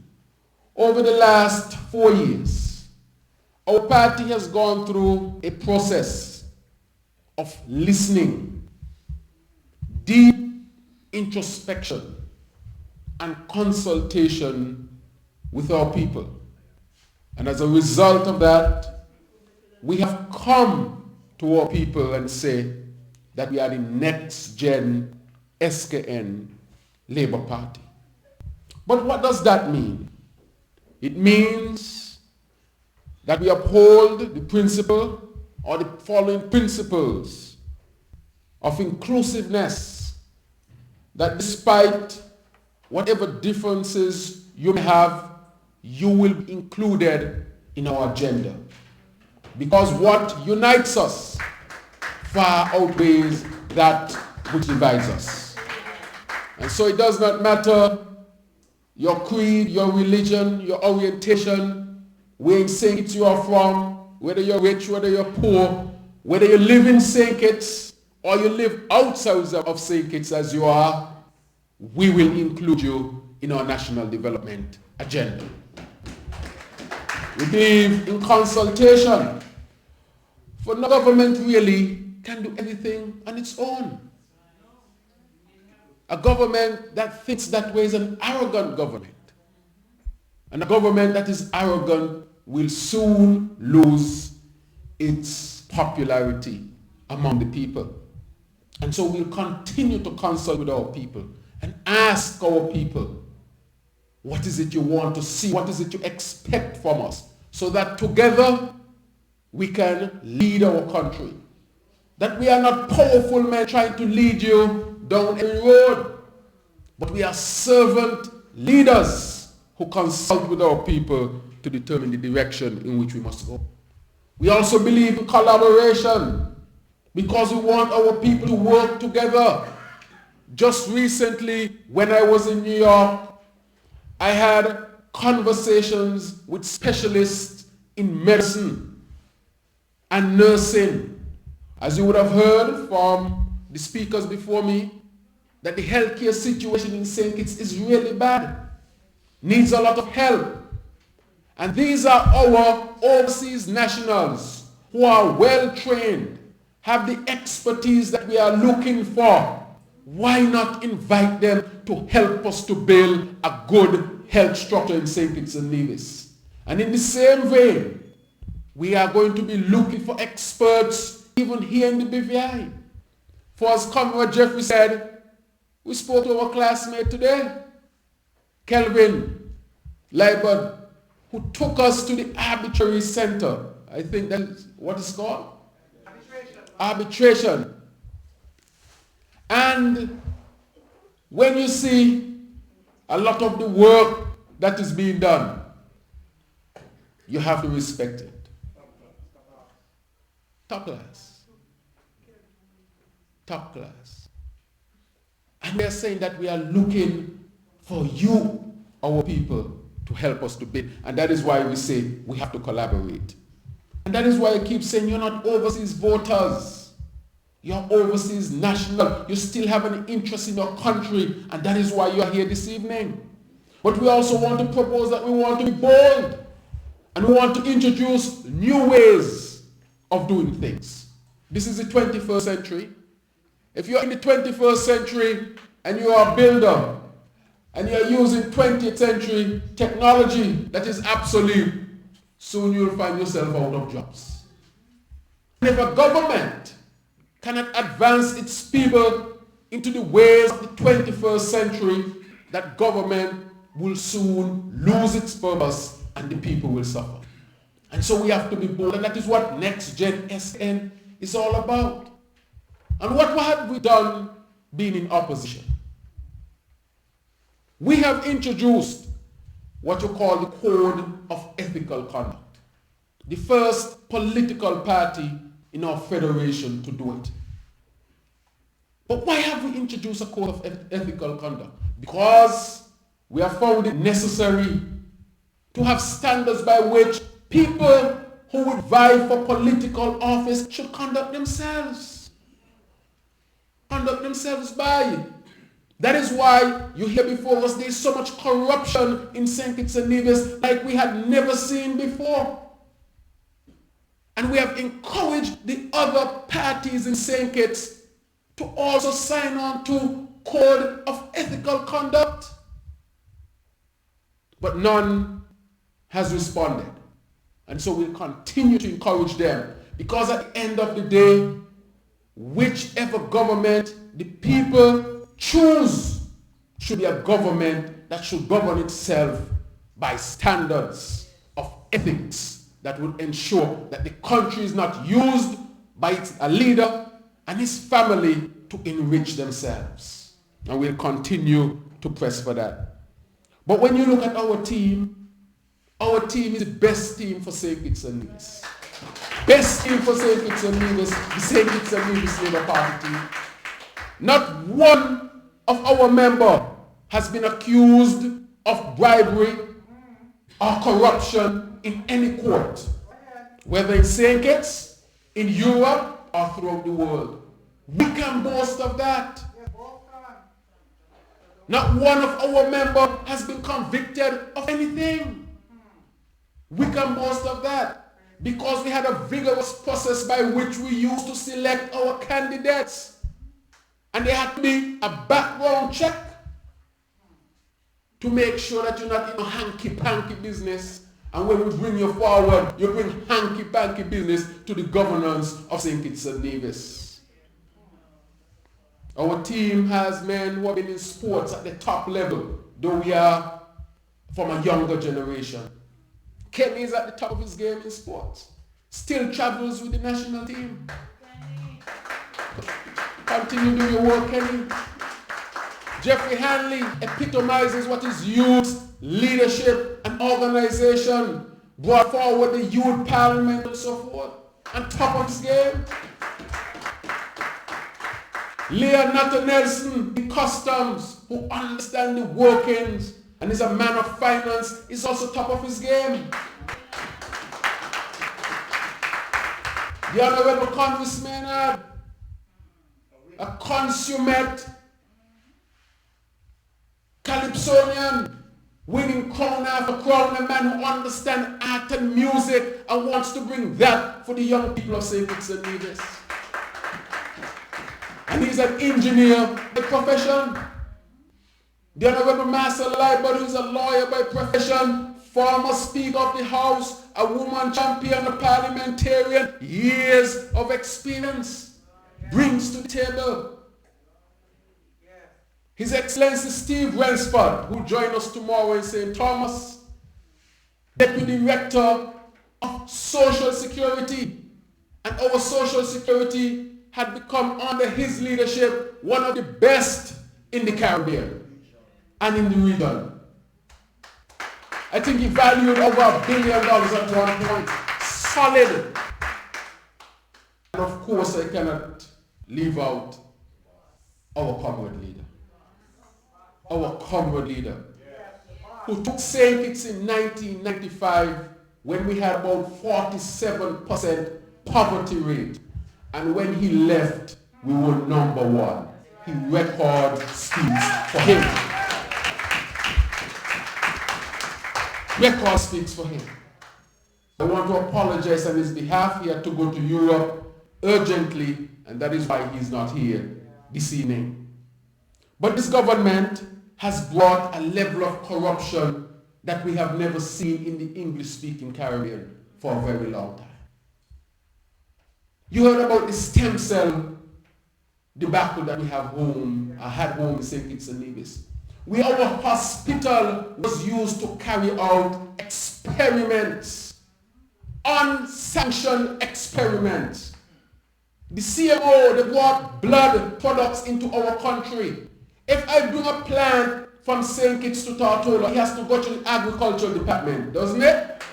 Well, how is it somebody could have brought blood from South America, pass it in our country through the port, and it did not pass through the CMO office to test if he had any disease in it? And when the CMO found out that they were carrying out the experiment at the hospital, he went to the hospital and stopped it. And within a few days, he was sent home by the government. And they shut down this clandestine type of experiment. Never before in the English-speaking Caribbean. How do we see that? So when we speak of corruption, we're not talking about no limby thing. We're talking about serious international type of caliber of corruption that we are facing. Then we had the herpes scandal. We did not know that that was taking place in St. Kitts and Nevis. It was a university from the United States who could not get the necessary sanction to carry out in the United States. And just like how they used to carry out experiments in Africa and South America and Asia because America and Europe would not accept them. That happened 50 years ago. But St. Kitts had become the country in the Caribbean that allowed these type of experiments to be introduced once again. We hear about all these experiments in Africa. They left a lot of people down there sick with all kinds of diseases that people don't know where they come from. Our government allowed that to happen in St. Kitts.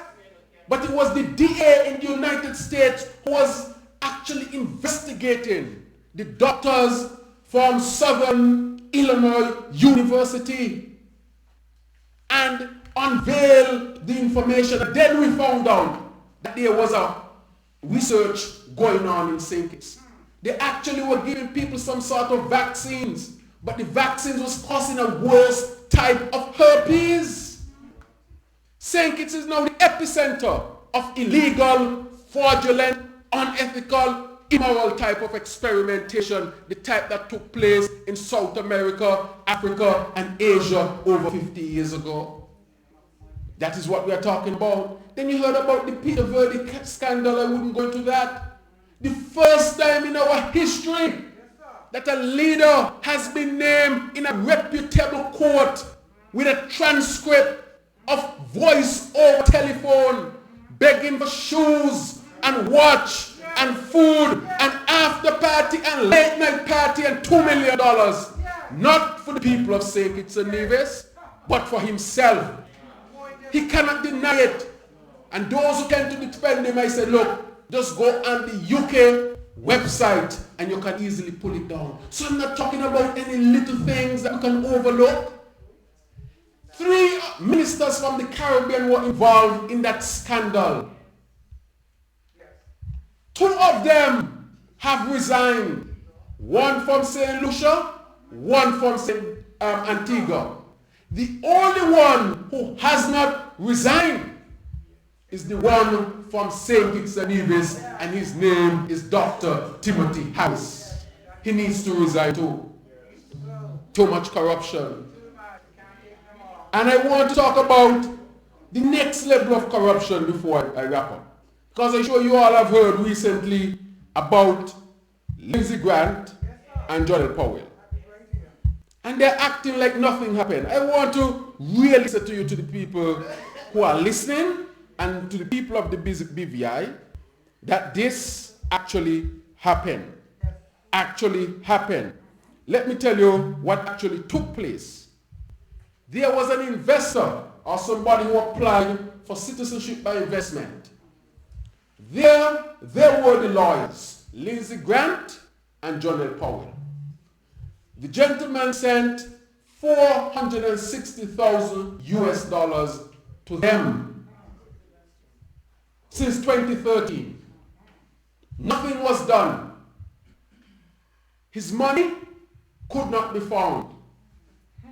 When they were asked for the money, they keep saying all sorts of things except giving him his money.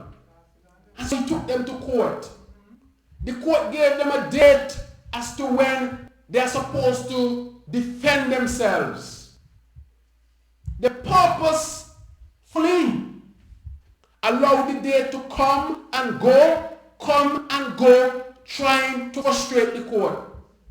You know, if you and I, who are common people, have a court case and we're a lawyer, and the court date is set, whether we show up or not, the trial is going to take place. And we will suffer the consequences of the judgment. That happens all the time in St. Kitts and Nevis or throughout the world.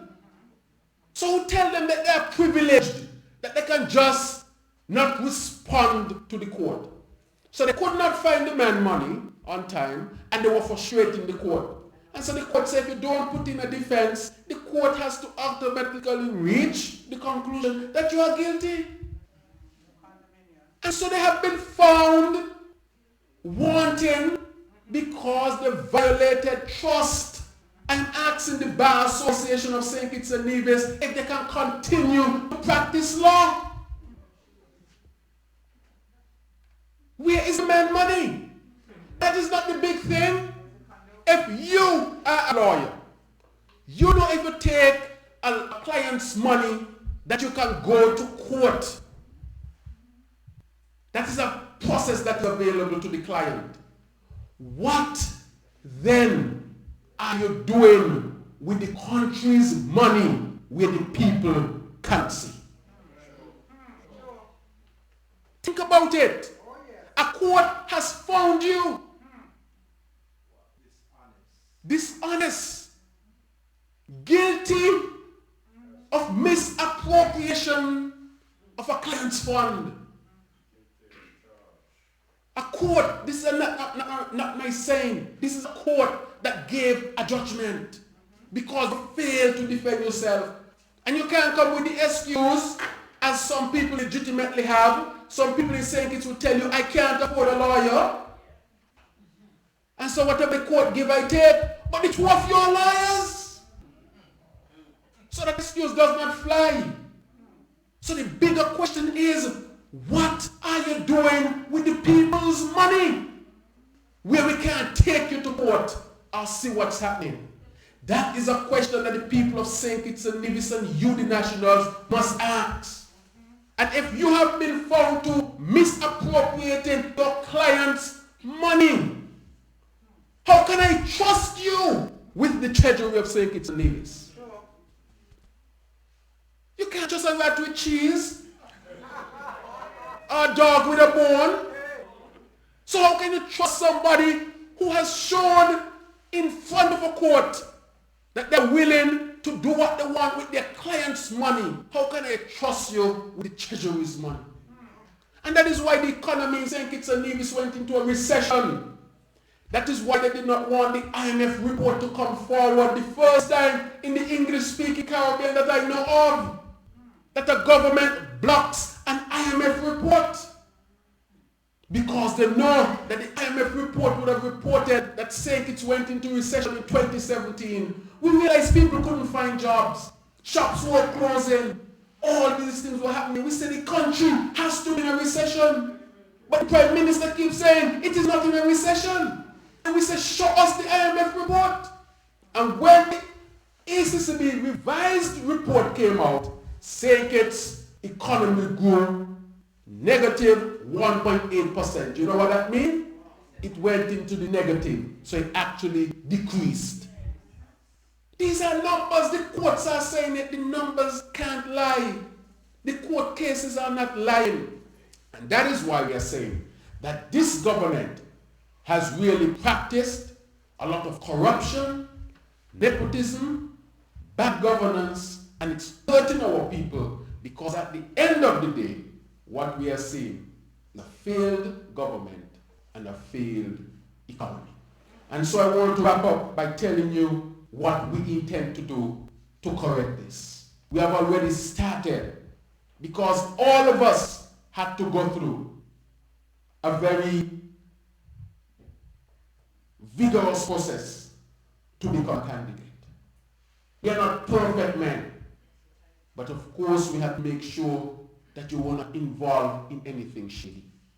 And so we were able to pass a code of ethical conduct so that we conduct ourselves properly in office. And so we're going to extend that to government. We will want to enforce the integrity in public life. There is an Integrity in Public Life Commission in St. Kitts that was supposed to be started. It was headed by a gentleman. The gentleman resigned because the government refused to give him the money to set up the commission. He had to use his own credit card. Each time he go to the government said, no, you're not getting any money. And he resigned. So this government has become a government that is not open and transparent and so forth. And it's affecting our country. But we, the next gen SKN, will ensure that integrity in public life come to the forefront.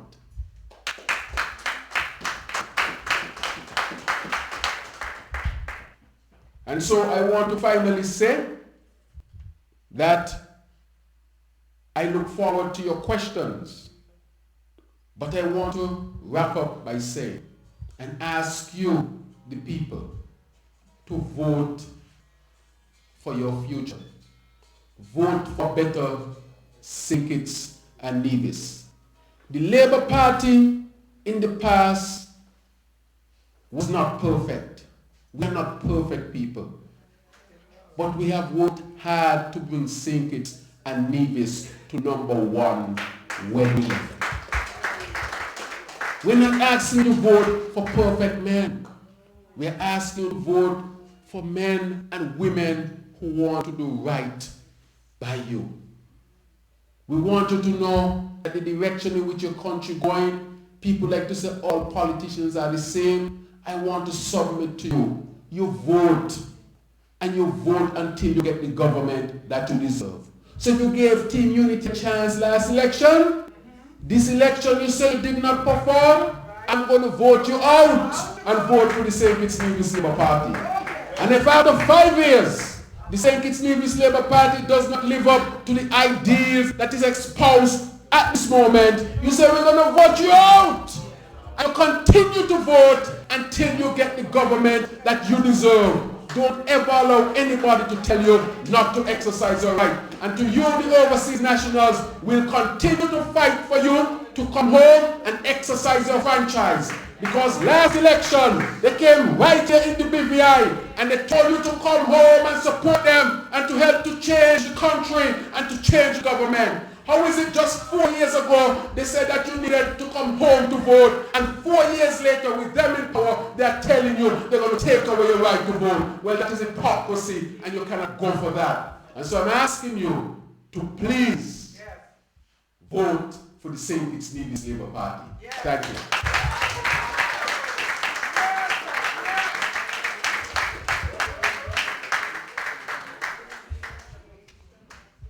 We're still live here at Maria's by the Sea.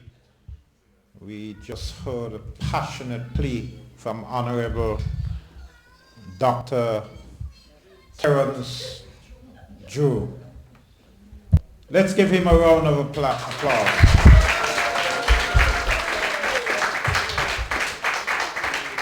The next representative for constituency A, and one of our next minister, Dr. Terence Drew.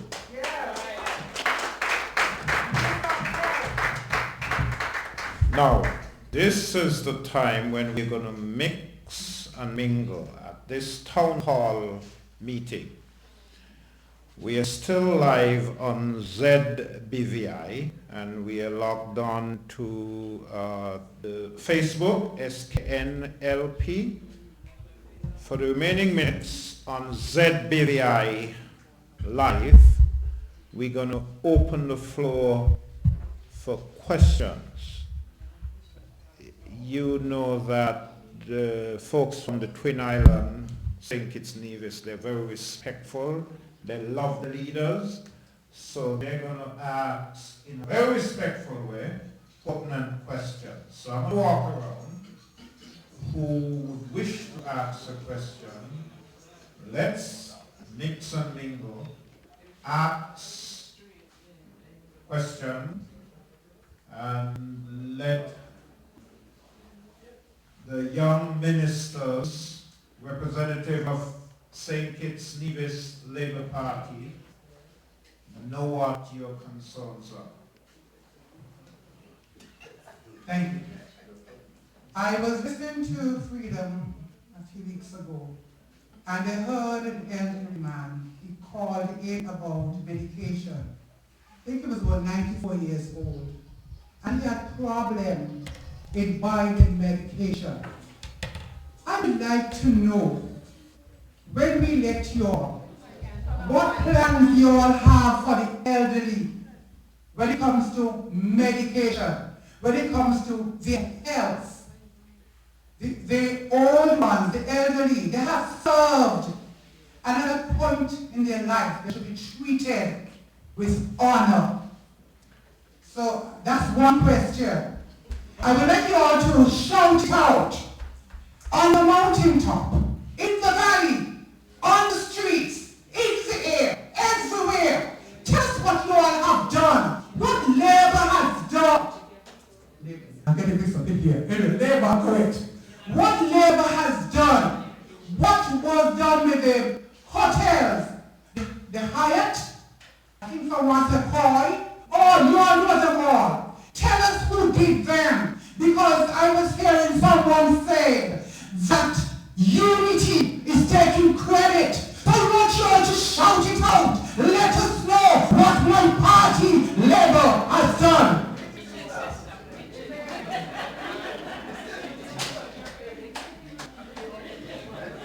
Alright, good evening. I will discuss the issue about the medication. I want to thank you for that.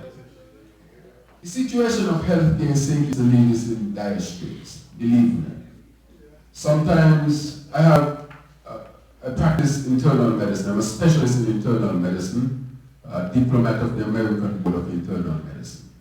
Just maybe 2 of us on the island carry that, maybe 2. And I have patients, especially the elderly patients, who sometimes have to choose between food and medication. A patient came to me, they come to me all the time, they said, Dr. Drew, I have a prescription with 7 medication and only 1 I can get from the government's dispensary. If he has to fill it at a private pharmacy, it will easily be about $150 to $200 per month. His social security is about $700 to $800. So if you take out about $150 to $200 just for medication, how can he live? And so what he would do, he would take one medication that's supposed to be taken daily, maybe every 2 or 3 days. He would take one that is supposed to be taken twice a day, once a day. This is what they are going through. Sometimes you're in the hospital and there's no medication. You have to take the prescription and go downtown. And we're not talking about fancy medication, I'm talking about basic medication. Basic stuff. And I'm saying that will change on the St. Kitts and Nevis Labour Party.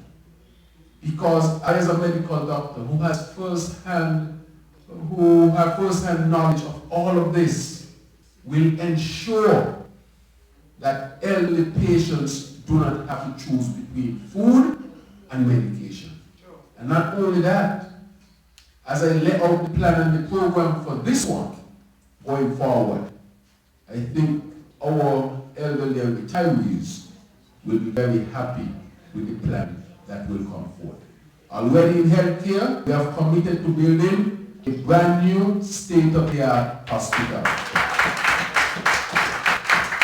We have dedicated to the fact that we'll have a brand new MRI machine at the hospital and not at the Biomedical Medical Center in St. Kitts and Nevis. We have committed to that. We have committed that our nurses will be specialized.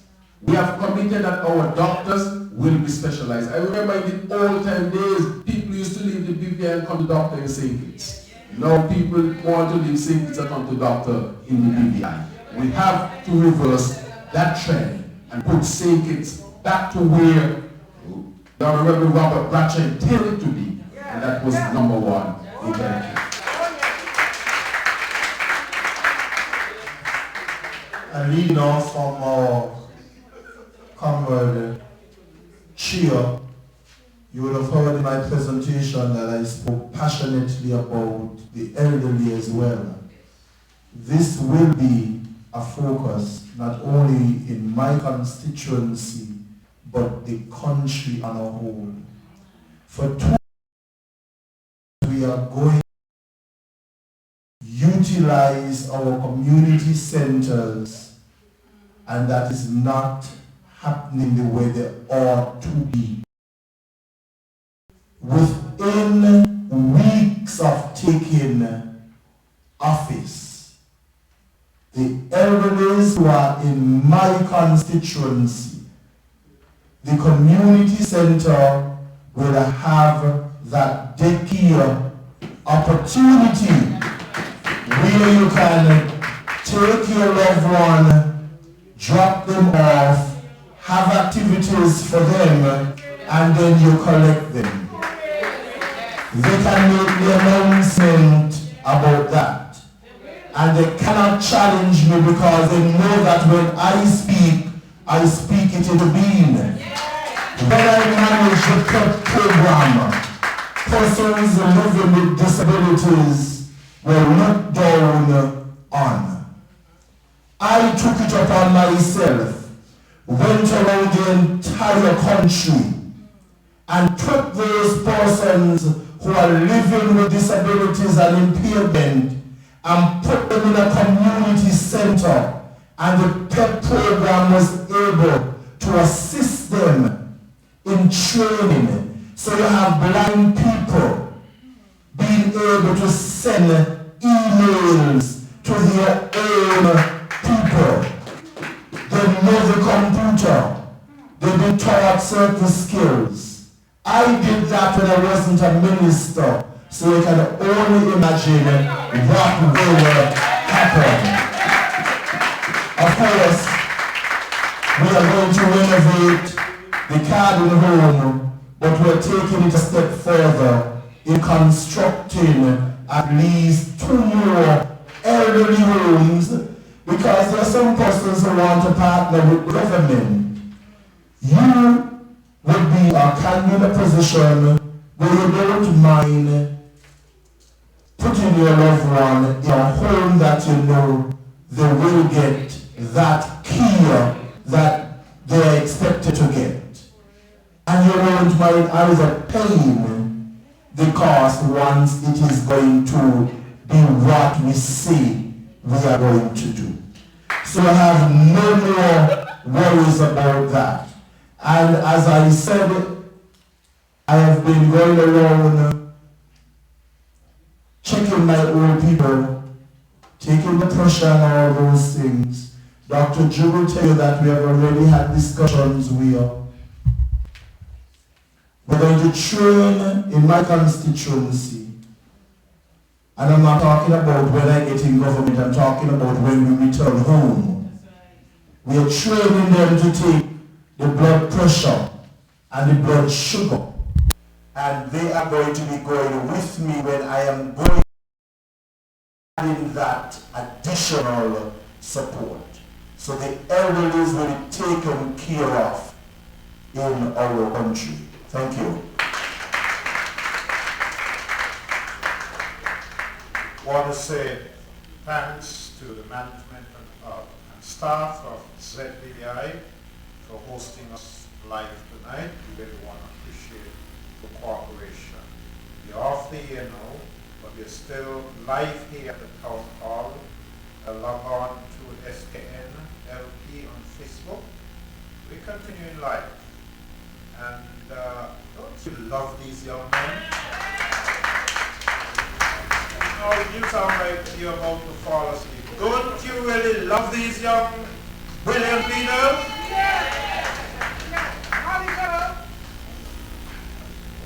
Question here. Good evening, sir. Can you please? I don't really name.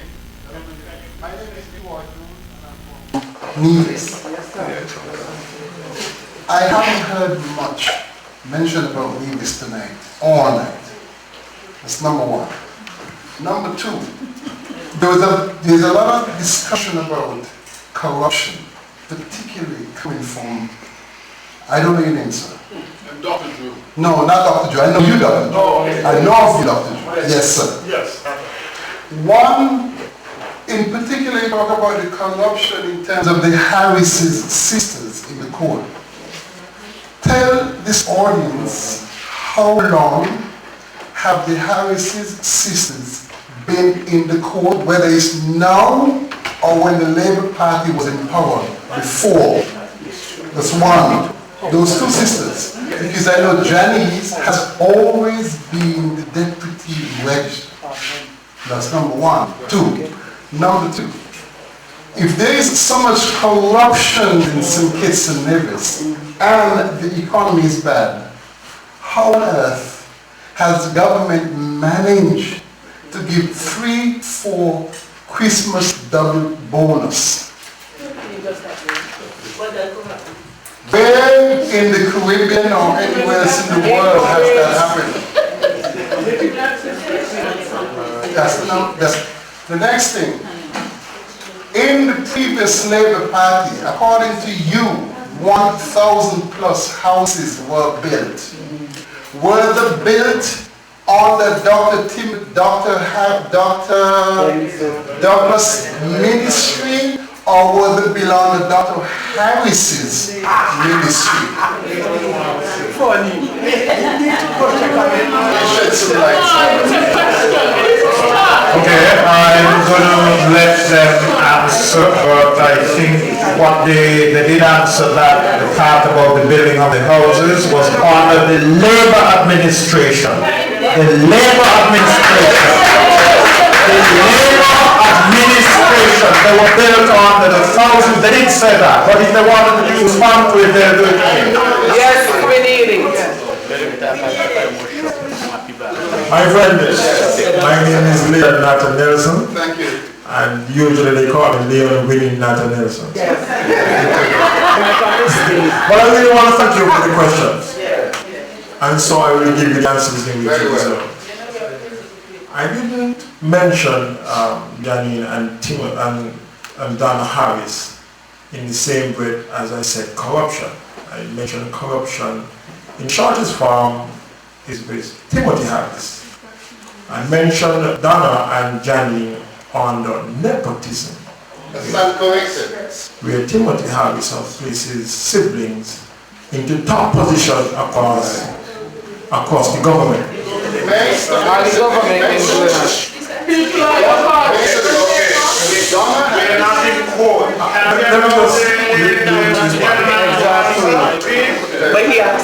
At the time that the unity government was installed in 2015, Janine Harris was no longer in that position.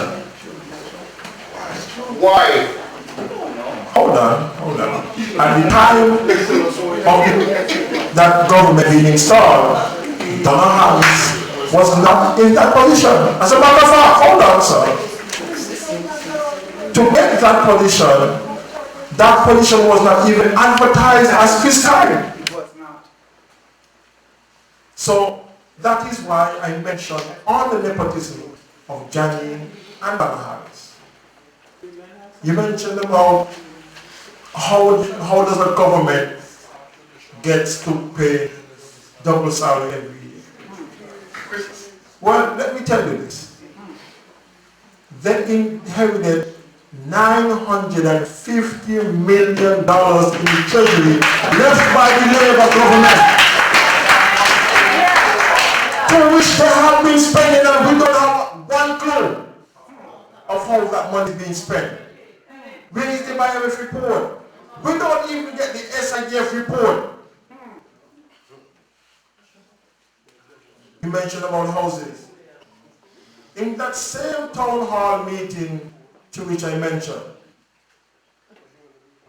when you went and talked about no one can hold a candle, corrections, etc., that same meeting, Timothy Harris said, the only thing that he recognized as a matter of convenience, that when he was there, he built 1,000 houses. You know, he does speak, right? Timothy Harris was the Minister of Land and Housing with responsibilities for NHC from 1995 to 2000. That's it. Labour built over 5,000 houses. Labour, listen to what I said again. Labour government built over 5,000 houses. So when Timothy was there, saw that houses were built. As a matter of fact, let me tell you this. In 2013, when Timothy was busy causing confusion, the last set of houses that were built was 20 houses in a place. One time. Not 5 by 5. One time. On the labor. And become the prime minister. With all the resources he got. And he going to build 28. 5 Molyneux. That is an embarrassment. That is an indictment. And he's underperforming. And he's failed government. Failing housing. That is the natural truth about it, sir. I'm not laughing at Timothy Harris. These are the facts. These are the facts that are before the citizens of St. Kitts and Nevis. So I thank you for your questions. Let's let us finish the answer. I have to respond to what he said. Yeah, but I'm answering. I'm finishing the answer. With respect to Donna Harris. Donna Harris, I want you all to understand, was not in the court as a magistrate. For the first time in our history, a magistrate was appointed to the court without advertising the position. First time in history. Normally go through the Bar Association and the other lawyers would know, so that duly qualified people can apply. You have an interviewing process and you choose the best person. For the first time in our history, that position was not advertised. That is why we say that that is nepotism. She got it because she was the sister of the Prime Minister. She did not have to compete with anybody else. That's one. The second thing is, he had another sister that Leon did not mention, who is the head of government payroll. She was a teacher, nowhere in the ministry. There was a young lady by the name of Daisha who was the head of government payroll, the control the paying of the government money. She is from constituency number 1. She has a master's degree. Excellent evaluations yearly. She was removed after the government was changed. The Minister of Finance and Minister of Government Payroll is the Prime Minister, Dr. Timothy Harris. His sister got the position. Daisha was removed and his sister placed in the position. The sister is less qualified. She only has a first degree. Whereas the person who was removed has a master's degree. And added to that, she had more experience for the many years. Added to that, she had excellent evaluation year after year. How did the Prime Minister's sister get the position where somebody who was more qualified, more experienced was removed? That never. That even doesn't even end it. Now in the audit department is supposed to investigate the government's finances. Just recently, guess who was appointed the deputy auditor for the government? His nephew, the nephew of Dr. Timothy Harris. And guess what? There is not an appointed auditor. The auditor who is in the position is acting. So he doesn't have all the powers that comes with it. So the deputy is appointed, but the auditor himself is not appointed, he's acting. She's acting. Which means, therefore, she can be removed at any time. So the question is here now. Timothy Harris is the Minister of Finance. His brother Len Harris over the Development Bank. His family over the National Bank. His sister in charge of government payroll. His nephew is the auditor. The auditor is the one who's supposed to come in and make sure all the money is running right. So how is it I expect a nephew to investigate the uncle? This has never happened before in the Caribbean. I am submitting tonight that even Kim Jong-un of South Korea, of North Korea, can dare to put all his family members. Then you'll start to hear people dying in North Korea. Because within the group, they will tell you, you cannot put all your family members in all these positions. But say it has become the only country where this has happened. And last thing, sir, if Dr. Timothy Harris built so much houses on the labor when he was a minister, now he's the Prime Minister, he can build a quarter of what he used to build on the labor. So it shows, therefore, that the equation, the most important factor in the equation was not Dr. Timothy Harris. it was the Labour Party. And we'll build 1,000 plus houses again for our people once per term, once we take the government. Okay, I'm the chairman of this meeting, and what I'm going to ask, we respect the order of the day. Don't shout out. I'm going to come to you, and let's have a little respect. I'll be tremendous. Please. So we had about 3 questions from the legal mind there. I'm going to allow someone else to ask a question. I ask that we don't shout out over the others. I'm the chairman. I'm managing the floor. Allow me. My name is Sonia D'Souza.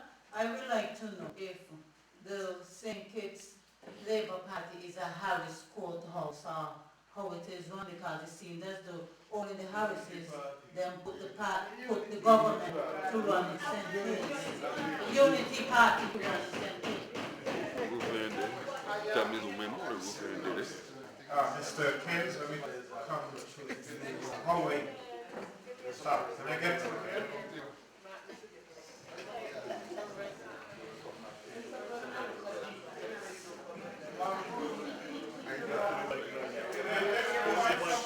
There's one thing with me, I like quiet when I'm speaking. Really? I don't like to speak when somebody is. Okay. My name is Dorian. I'm from Sandpoint. I was born in the other Sandpoint.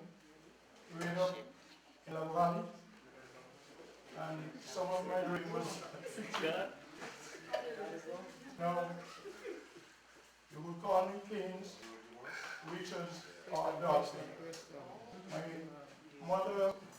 My father was Richards, and then she was Keynes, but then she married to a Dolphin.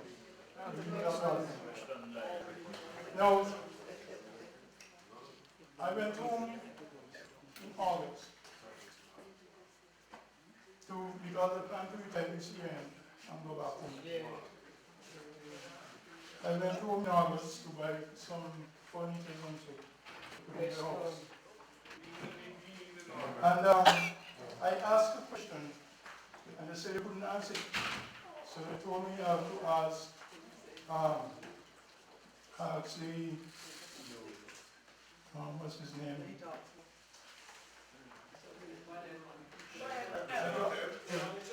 Huh? No, what's her name? The other Douglas, not Denzel Douglas. So I expected that he would be here tonight. No, long before I went to St. Kitts, and I live in Fitchie. And I noticed they had a golf course that they were making. It looked nice, but I wasn't supporting it. We have 2 guts passing through the area. One coming from, one close to La Valley. And when those guts come down, they're not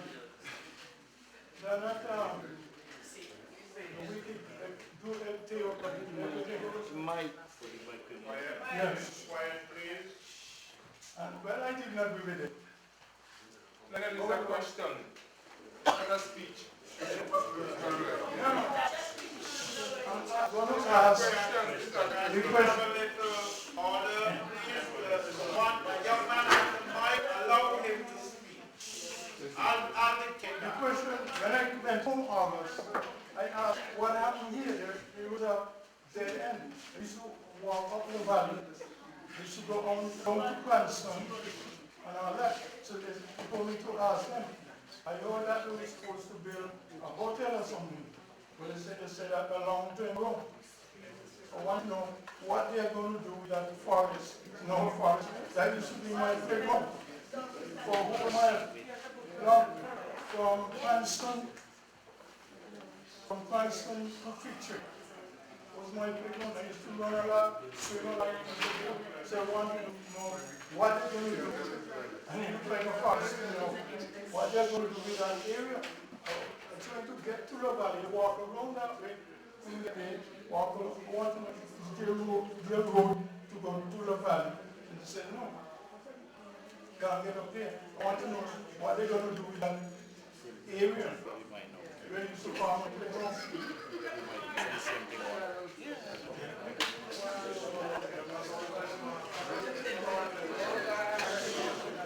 Yes, good evening again. Yes, your name is Lionel Keynes, is it? Okay, nice meeting you, Lionel Keynes. My name is Kenny Douglas. I'm from Sandy Point, and as I said before, my father, George Gums, is also from Fig Tree. Yes, so I want to say to you, that's a very good question. Because just before the Saints Leaders Labour Party last elections, yes, we had very big plans for that same area of the valley. The last elections, and the Honorable Sean Richards, who is a now representative, he told the people of Sandy Point, La Valley and Fitchy, that they will build what you call a Six Senses hotel. A 5-star Six Senses hotel around there, La Valley. That is for you're talking about, that you're talking about was your playground. Because of the corruption that we have in this government and the incompetence of this government, the personal, the investors, and they realize the corruption of the government, they decided to move away from St. Kitts and they went to Grenada. So presently, as we speak, they are building the Six Senses Hotel that should have been built in the valley. They are building it currently in Grenada. So we, the next gen SKN Labour Administration, we have decided that when you, the Nationals, you come home and vote us in, change the change, we are going to make sure that we transform that very same area, La Valley, into a state-of-the-art hotel. As a matter of fact, we have already 3 investors who are waiting. They are just waiting for us to win government, and right there in the valley you will see a new one hotel.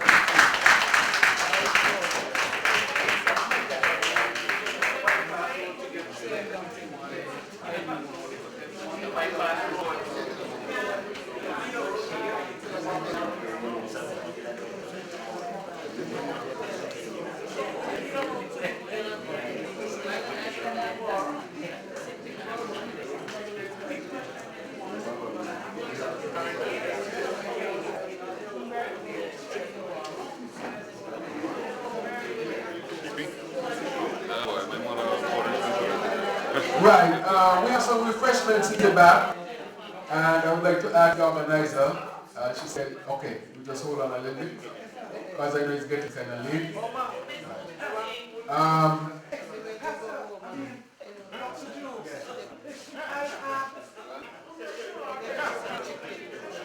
Right, about the hotels.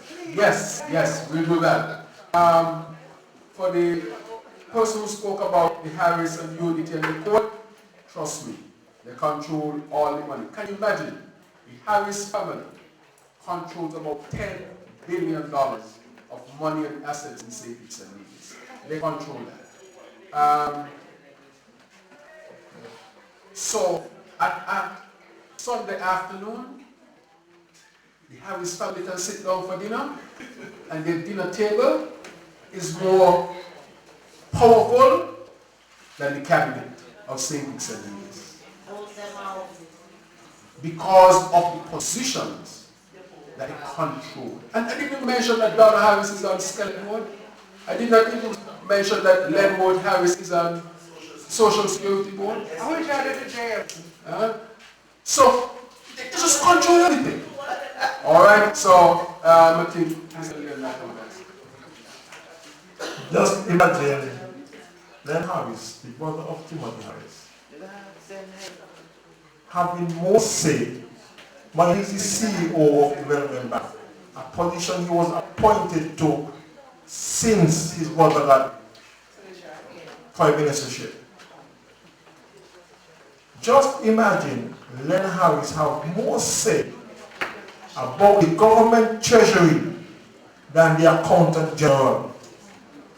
Just imagine that Len Harris have more say about the government financial affairs than the financial secretary. Just imagine. But just so that you know, during the time of Labour's administration, we brought Park Hyatt, a wonderful, wonderful hotel in St. Kitts. We brought Car Resort, a wonderful resort in St. Kitts. We brought Kitisha Hill, a local one. We brought the Roman Resort that is being built in St. Paul's. We brought Beaumont Park. But look at what happened on the Unity. We lost Lutra, one of the manufacturing companies for years. Hundreds of ladies unemployed. We lost Four Seasons in Nevis. We lost Subway. And we lost Brownhill Communications. So tell me, who is better fit to run the economy of St. Kitts and Nevis? The Labour Party.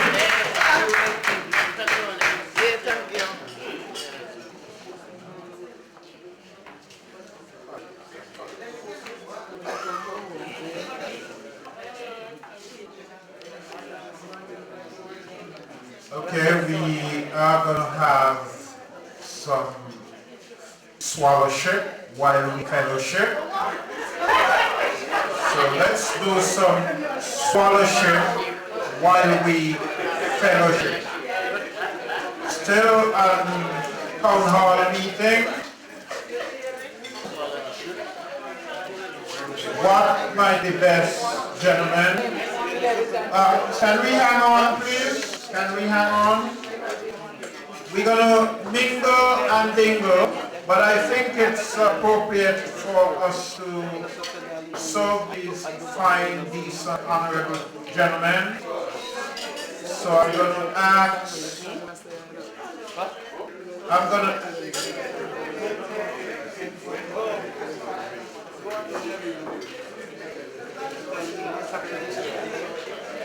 okay, you young ladies who's very capable of taking care of our gentlemen, we're going to ask that you help serve these honorable, handsome, young.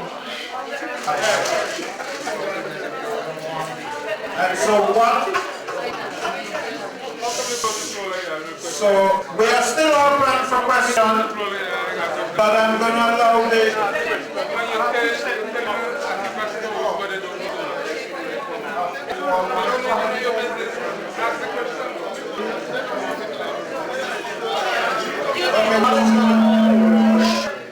What is going to happen is we're still mixing and mingling, and in the town hall meeting we're going to allow the gentlemen to come up and have their swallowship.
not going to leave any food back here, so let's start getting at the table and fellowship and fellowship.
partnership. And so we want to thank each and every one of you for coming out. And in advance, we want to thank each and every one of you for booking your flight to go and vote, exercise your constitutional right when the bell rings. Whenever the bell rings, we don't know yet. Alright, but even if it's not December, we have to try to get back. What we not about that? What we not about that now? So, you go and enjoy yourself for December, and if they ring the bell in January, we'll be... Carry for the speaker. You can't be in front of the speaker.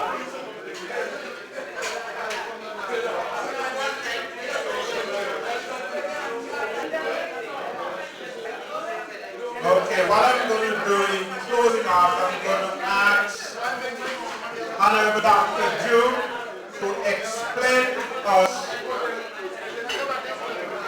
the availability and the way to vote. So, Honorable Dr. Drew, educate us on the way forward in voting, because we know there have been a lot of stumbling blocks in the way. We know that Honorable Tom Nevis, he is not in agreement with them, banning us from coming home to vote, but it's only Timothy is in agreement with that. And so we'd like you to explain to us the way forward. Before I go on, I want to play 2 tapes and to wrap it up. This is 2 tapes that I want to pay attention because it's very important. Listen carefully.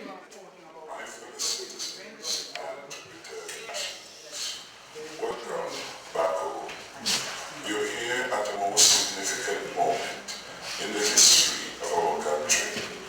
All I'm asking is for you to come out to vote at one and to cast your vote for me. Each and every one of you. Vote for the hammer, the hand, the also. Right, so if you listen to that was up to Timothy Harris in 2015 before the elections, asking the overseas nationals to come home and vote for unity. Listen to the state now after the election.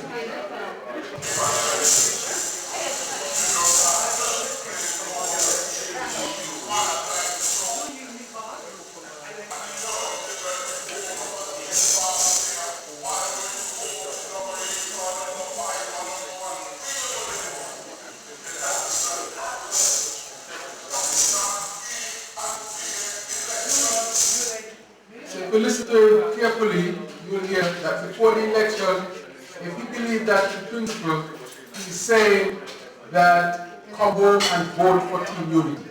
After the elections, he's saying it is not democracy for you to vote. If he had believed in a principle, he would have opposed it from a long time.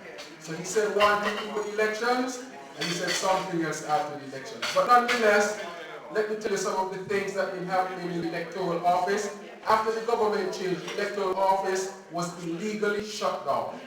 Even if they're carrying out investigations, as they were saying, and up to now they have not got any results from any investigation. People said the investigation was completed on a false premise. But even if they did that, you must have continuous registration. Nobody can be denied. So while you are investigating, you needed to set up a system where people can still investigate. Can still register. So that was an illegality against the rights of people. You must always have continuous registration, and your democratic right should not be infringed upon. Then after that, they said they couldn't register you. A lot of people were being turned back because they started saying the machine was down.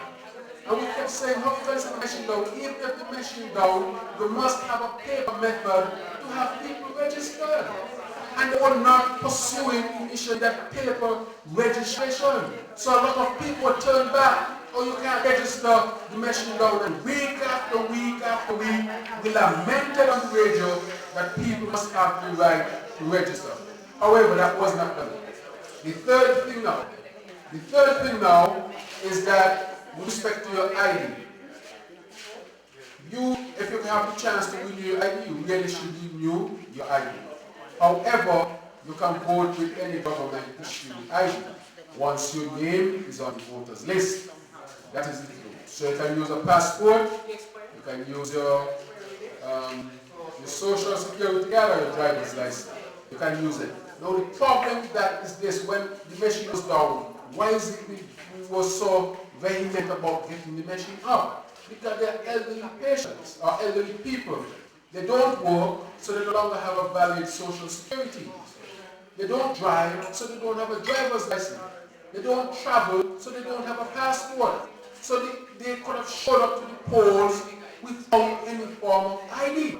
And then what was being questioned is whether they can vote with their vote or not. That was questionable because some lawyers were saying that you cannot vote without an ID. And some were saying yes. Once you have conflict between lawyers about whether something is right or wrong, you know that is a court matter. But many of the elderly could not get their money from banks. Why? Because when you go to the bank, you have to have an ID. So the elderly, many of them, they could come to my office and say, "Doctor, my money came from overseas, but I cannot go to the bank and access it." Why? I don't have a passport because I don't travel. I don't have a driver's license because I don't drive. I don't have a social security because I don't work. And many of them used to suffer until they can't get the money and have to find many ways of how to get it. So you see how this affected people significantly, especially the most vulnerable of our people. Now fast forward to now. They are now saying that they want a residency requirement. Now that residency requirement they want to extend. A residency requirement is there, just didn't set time. So now they want to extend it to 6 months. And that would disenfranchise a lot of our overseas voters. And not just voters, but our overseas residents and citizens. That is what is going to happen. And that is why Mark Brantley said in New York that he cannot support it. Because you remember when he used to receive remittance in terms of barrels of cash from a relative to his father who was living in New York. And he said he will never support it because these people kept saying this boy. To tell you this, remittances to savings make up 17% of the economy. That is about $150 million per year. So the money that you might send home when you add it up from all over overseas nationals is contributing 17%. Right? And we are saying you are playing a significant role in national development. And you have a right. And the government, 2, 3, 4 politicians just can't go in the house and just sign something and block all of you. We are saying that this must be taken to the people in a referendum. And the people must be asked whether people's rights can be infringed upon or not infringed upon. And so we'll continue to say that this is not the way to do it. But you, as of today, withdraw the bill from the House. It was withdrawn from the House because even a lot of the supporters who came out to vote for the last election started to call into it. There was a particular lady from Connery who would call in and say, "What is the unity doing? I came out to vote for you last election. I ran it for you. I campaigned for you. And as soon as you get me, you're going to tell me I can't come out to vote." And she was hitting unity on it and saying this is hypocrisy and so forth for that time. So this is where we are. But for you to vote, right now the bill was withdrawn. So the election is called tomorrow. You can still come home and choose to vote or not. You still have that right. And if your ID is not up to date, you can vote with a government issued ID. But if you ever come home, we encourage you to please go and get your ID. I know a lot of you do not get your ID because the machine was down for a long time. The machine down. We all know how we suffer through that. And we know that shenanigans were going on in the electoral office. Presently, we know that shenanigans is going on because we know, for example, I had a lady from Nevis the lawyers, they were saying that if you register in English and you move to Saints, you have to go back to English to change your. I just tell the lady, you know what, just go in there and tell them, that's what I tell them at the office. I said, just go in there. I'm not saying it is right, but I told the lady, just go in there and tell them you're going to vote for unity. She went in and she said, I'm going to vote for unity, and all are blocking me from voting for unity. The lady got she carried in an hour.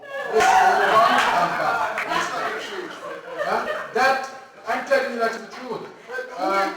Right, so I'm saying, so I'm saying that is the situation. So what we are saying, this is where you're at. In St. Kitts, you have the right to vote if your name is on the voters list, and we encourage you to come home. Everything that I have told you is gospel truth. Nobody can challenge it. I have challenged you in Hamilton to call him to come and debate me. To come and debate me on these issues. And he refused. I went to win the first. And the host was trying to get me to debate him on those issues, and he refused to